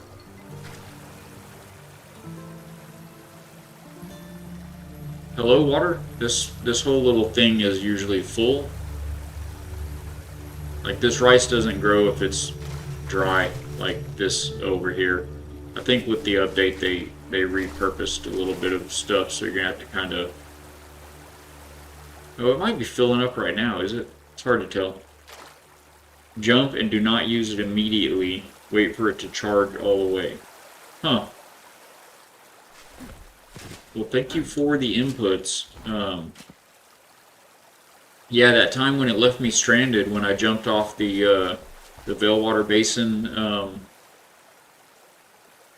what do you call the spire, the ancient spire for the Veilwater over there. I waited like really long. I was already across the whole lake, and that because I don't like to hit it immediately. I like to wait and kind of get a feel for where I'm going, and you know, sometimes I'll go, I'm not going to make that one. Let's go over here. And that's when I like to hit it to kind of see for sure about that last final, where do I need to land. So I waited a long time, but I mean, that whole circle was just like grayed out or greened out. It was weird, but I'll try to do that. I'll try to wait for it. I mean, the only time I do use it right away sometimes when I'm like running down a trail like this, you know, I'll try to do it like real quick right there, just to get up off the trail. It's not letting me do it anymore. Up off the trail, just to get, you know, more distance for crossing country. Sorry about the plants, wife. But there, There's too many plants. no, there need to be more. She said there needs to be more. So anyway, this is the garden. It's very overgrown, which is good in the game, but you can't really quite tell. There's neat little rows here and signs for everything, and then she plants the maximum number of hundreds of plants in each row that she can fit, that it'll let her fit. She does keep us very well fed, though. I'll say that. If we were to go look at the food crate, we've got like just so many of all of the things. Maybe I ever played this game for like 6 months. It has not been that long. How long has Windrose been out? I don't know. How long has Windrose been out, guys? Oh, and we're in ads. Yes, it is. Most survival games are actually, especially if you want to build anything, yeah, something impressive. That's true, Donnie. You got to put in the hours, you know. Yeah, I mean we've got so much of the really good foods. Oh my gosh, I almost spilled my tea. Sheesh. Close one. Saved your life, bro. Yeah, look at this. All these. I guess that's not like the best foods in the game, but look at the garden. It's just crazy. 3 months, baby. Came out in May because it came out when Donnie was on medical leave. Wow, really? Okay, then we haven't played. So the point she's making is that was the last time we regularly played Enshrouded was when Windrose came out. We switched to Windrose. Thank you guys for hanging in on Twitch with those ads. Love your faces, you legends. Thank you. Man, guys, we gotta find somebody to raid out to. It is so late for me, Donnie. I don't want to hear it. You're a machine, man. You're an animal, in the best way possible. Oh, I fell off.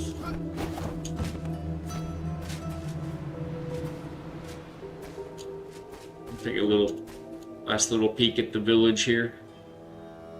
For now, we'll now that we've got our build loaded up, we'll get back into Enshrouded tomorrow, and it'll probably be tomorrow. Get into the Discord. I'll put an announcement in there if that changes. But and you can find that link, by the way, anyone that's not already in the Discord. If you're on YouTube, Rumble, Twitch, all of you guys, you can find a link right below the stream for the factory Discord. Get in there, check out the screenshots from all the games that we play and the builds we make, the builds from our community that are posted in there as well. If there's anything on your mind, exclamation point prayer in any of our streams or on the on the Discord, we'd love to come together as a community and pray with you over your challenges or those in the lives of your loved ones.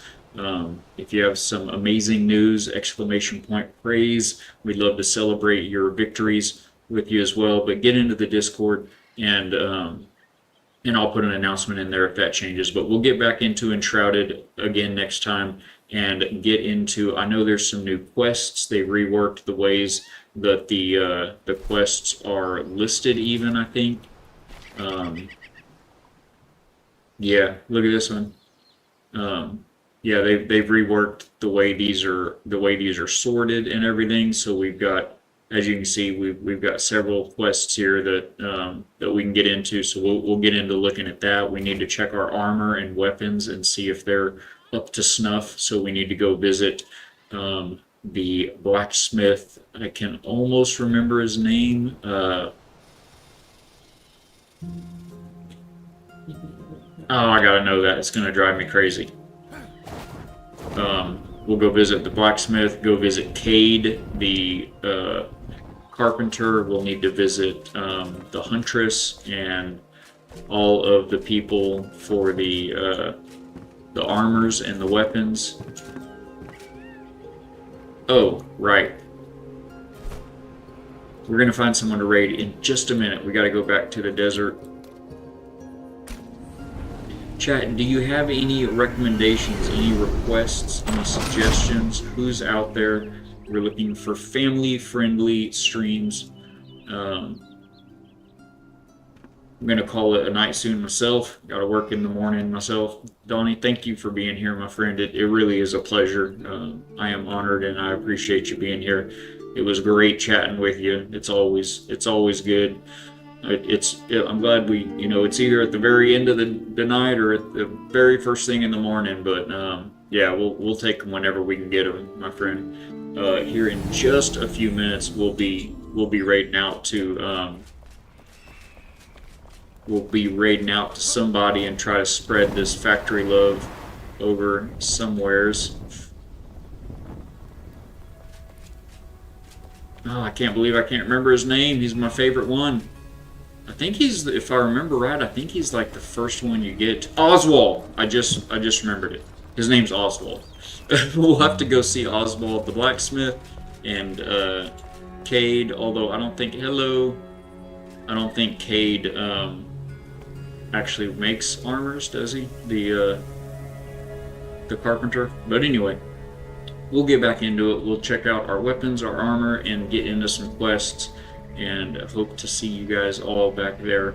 Don't see any recommendations, suggestions, etc., coming in, but man, this was such a fantastic first evening stream. Thank you guys for being here. Oh, she freaked me out. Wherever she's at, she was just like, oh, there she is. She was just like, hey, and it sounded like, I don't know where it sounded. It didn't sound like it came from the game. I was like, am I in a Discord call? Like, who was that? Okay, yes, ma'am. Hello. Okay. Anyway, all right. So we're gonna get out of here, into there, go do the other thing. Let me see who's going. Oh, we got a raid out in Twitch. We've got a raid out in Rumble. If you're watching with us on Rumble, hang in there for just a minute. We will get right back to there and raid out. Let's see who is doing what. Oh, guys, also for all of you amazing folks out there following us, thank you so much, and please do copy and paste this raid message into the chat so we can spread the factory love elsewhere. And for all of you amazing subscribed Gearbots, I've got a special one for you. It doesn't pop up right on the automated from the bot for some reason, so I've got to throw this thing in here manually, like so. If you can copy and paste that one, give us just a minute, hang in there, and let's go see who we can say hey to. Get you guys onto something. We will see if there's anyone playing Enshrouded. That's a hit or a miss at the moment, but let's see who's on. I'm looking for followers. I am keeping my eyes on chat for just a minute, so do let me know if you have anyone that you can see or that you can think of. Yes, thank you, Donnie. I'm going to get right over to somebody. Let's see. We do have some Sea of Thieves going. It's been a minute. Ooh, you know what? Even better. Who knows Titus? Purple Ninja, thank you, my friend. Goodbye to you as well for now. Bye for now. Let's go right into Titus. He is an amazing Christian content creator right here on Twitch as well. He is playing the amazing. Have a great rest of the night. Thank you, my friend. You also have a fantastic rest of the night. I appreciate you, man. Hang in there for just a minute. We're going to go say what's up to Titus. He is looking at, oh my gosh, that is a nice car. He's looking at some amazing cars. He is technologically genius. Ask him any questions you have. He is scripturally sound. He is a racing fool playing Forza Horizon. So we're going to get everybody popped over there. Thank you again for being here, for the sub, for the follows, for the bits, all of the love today. It's really made this first evening stream a success. We will keep them coming and look forward to seeing you guys tomorrow. And if you get things going on, life is busy, life is huge. We understand. If we don't see you tomorrow, we will see you when we see you. And just go hug your mom, call a friend, touch some grass, do all the things, and we will catch you on the next time. Thanks, everybody.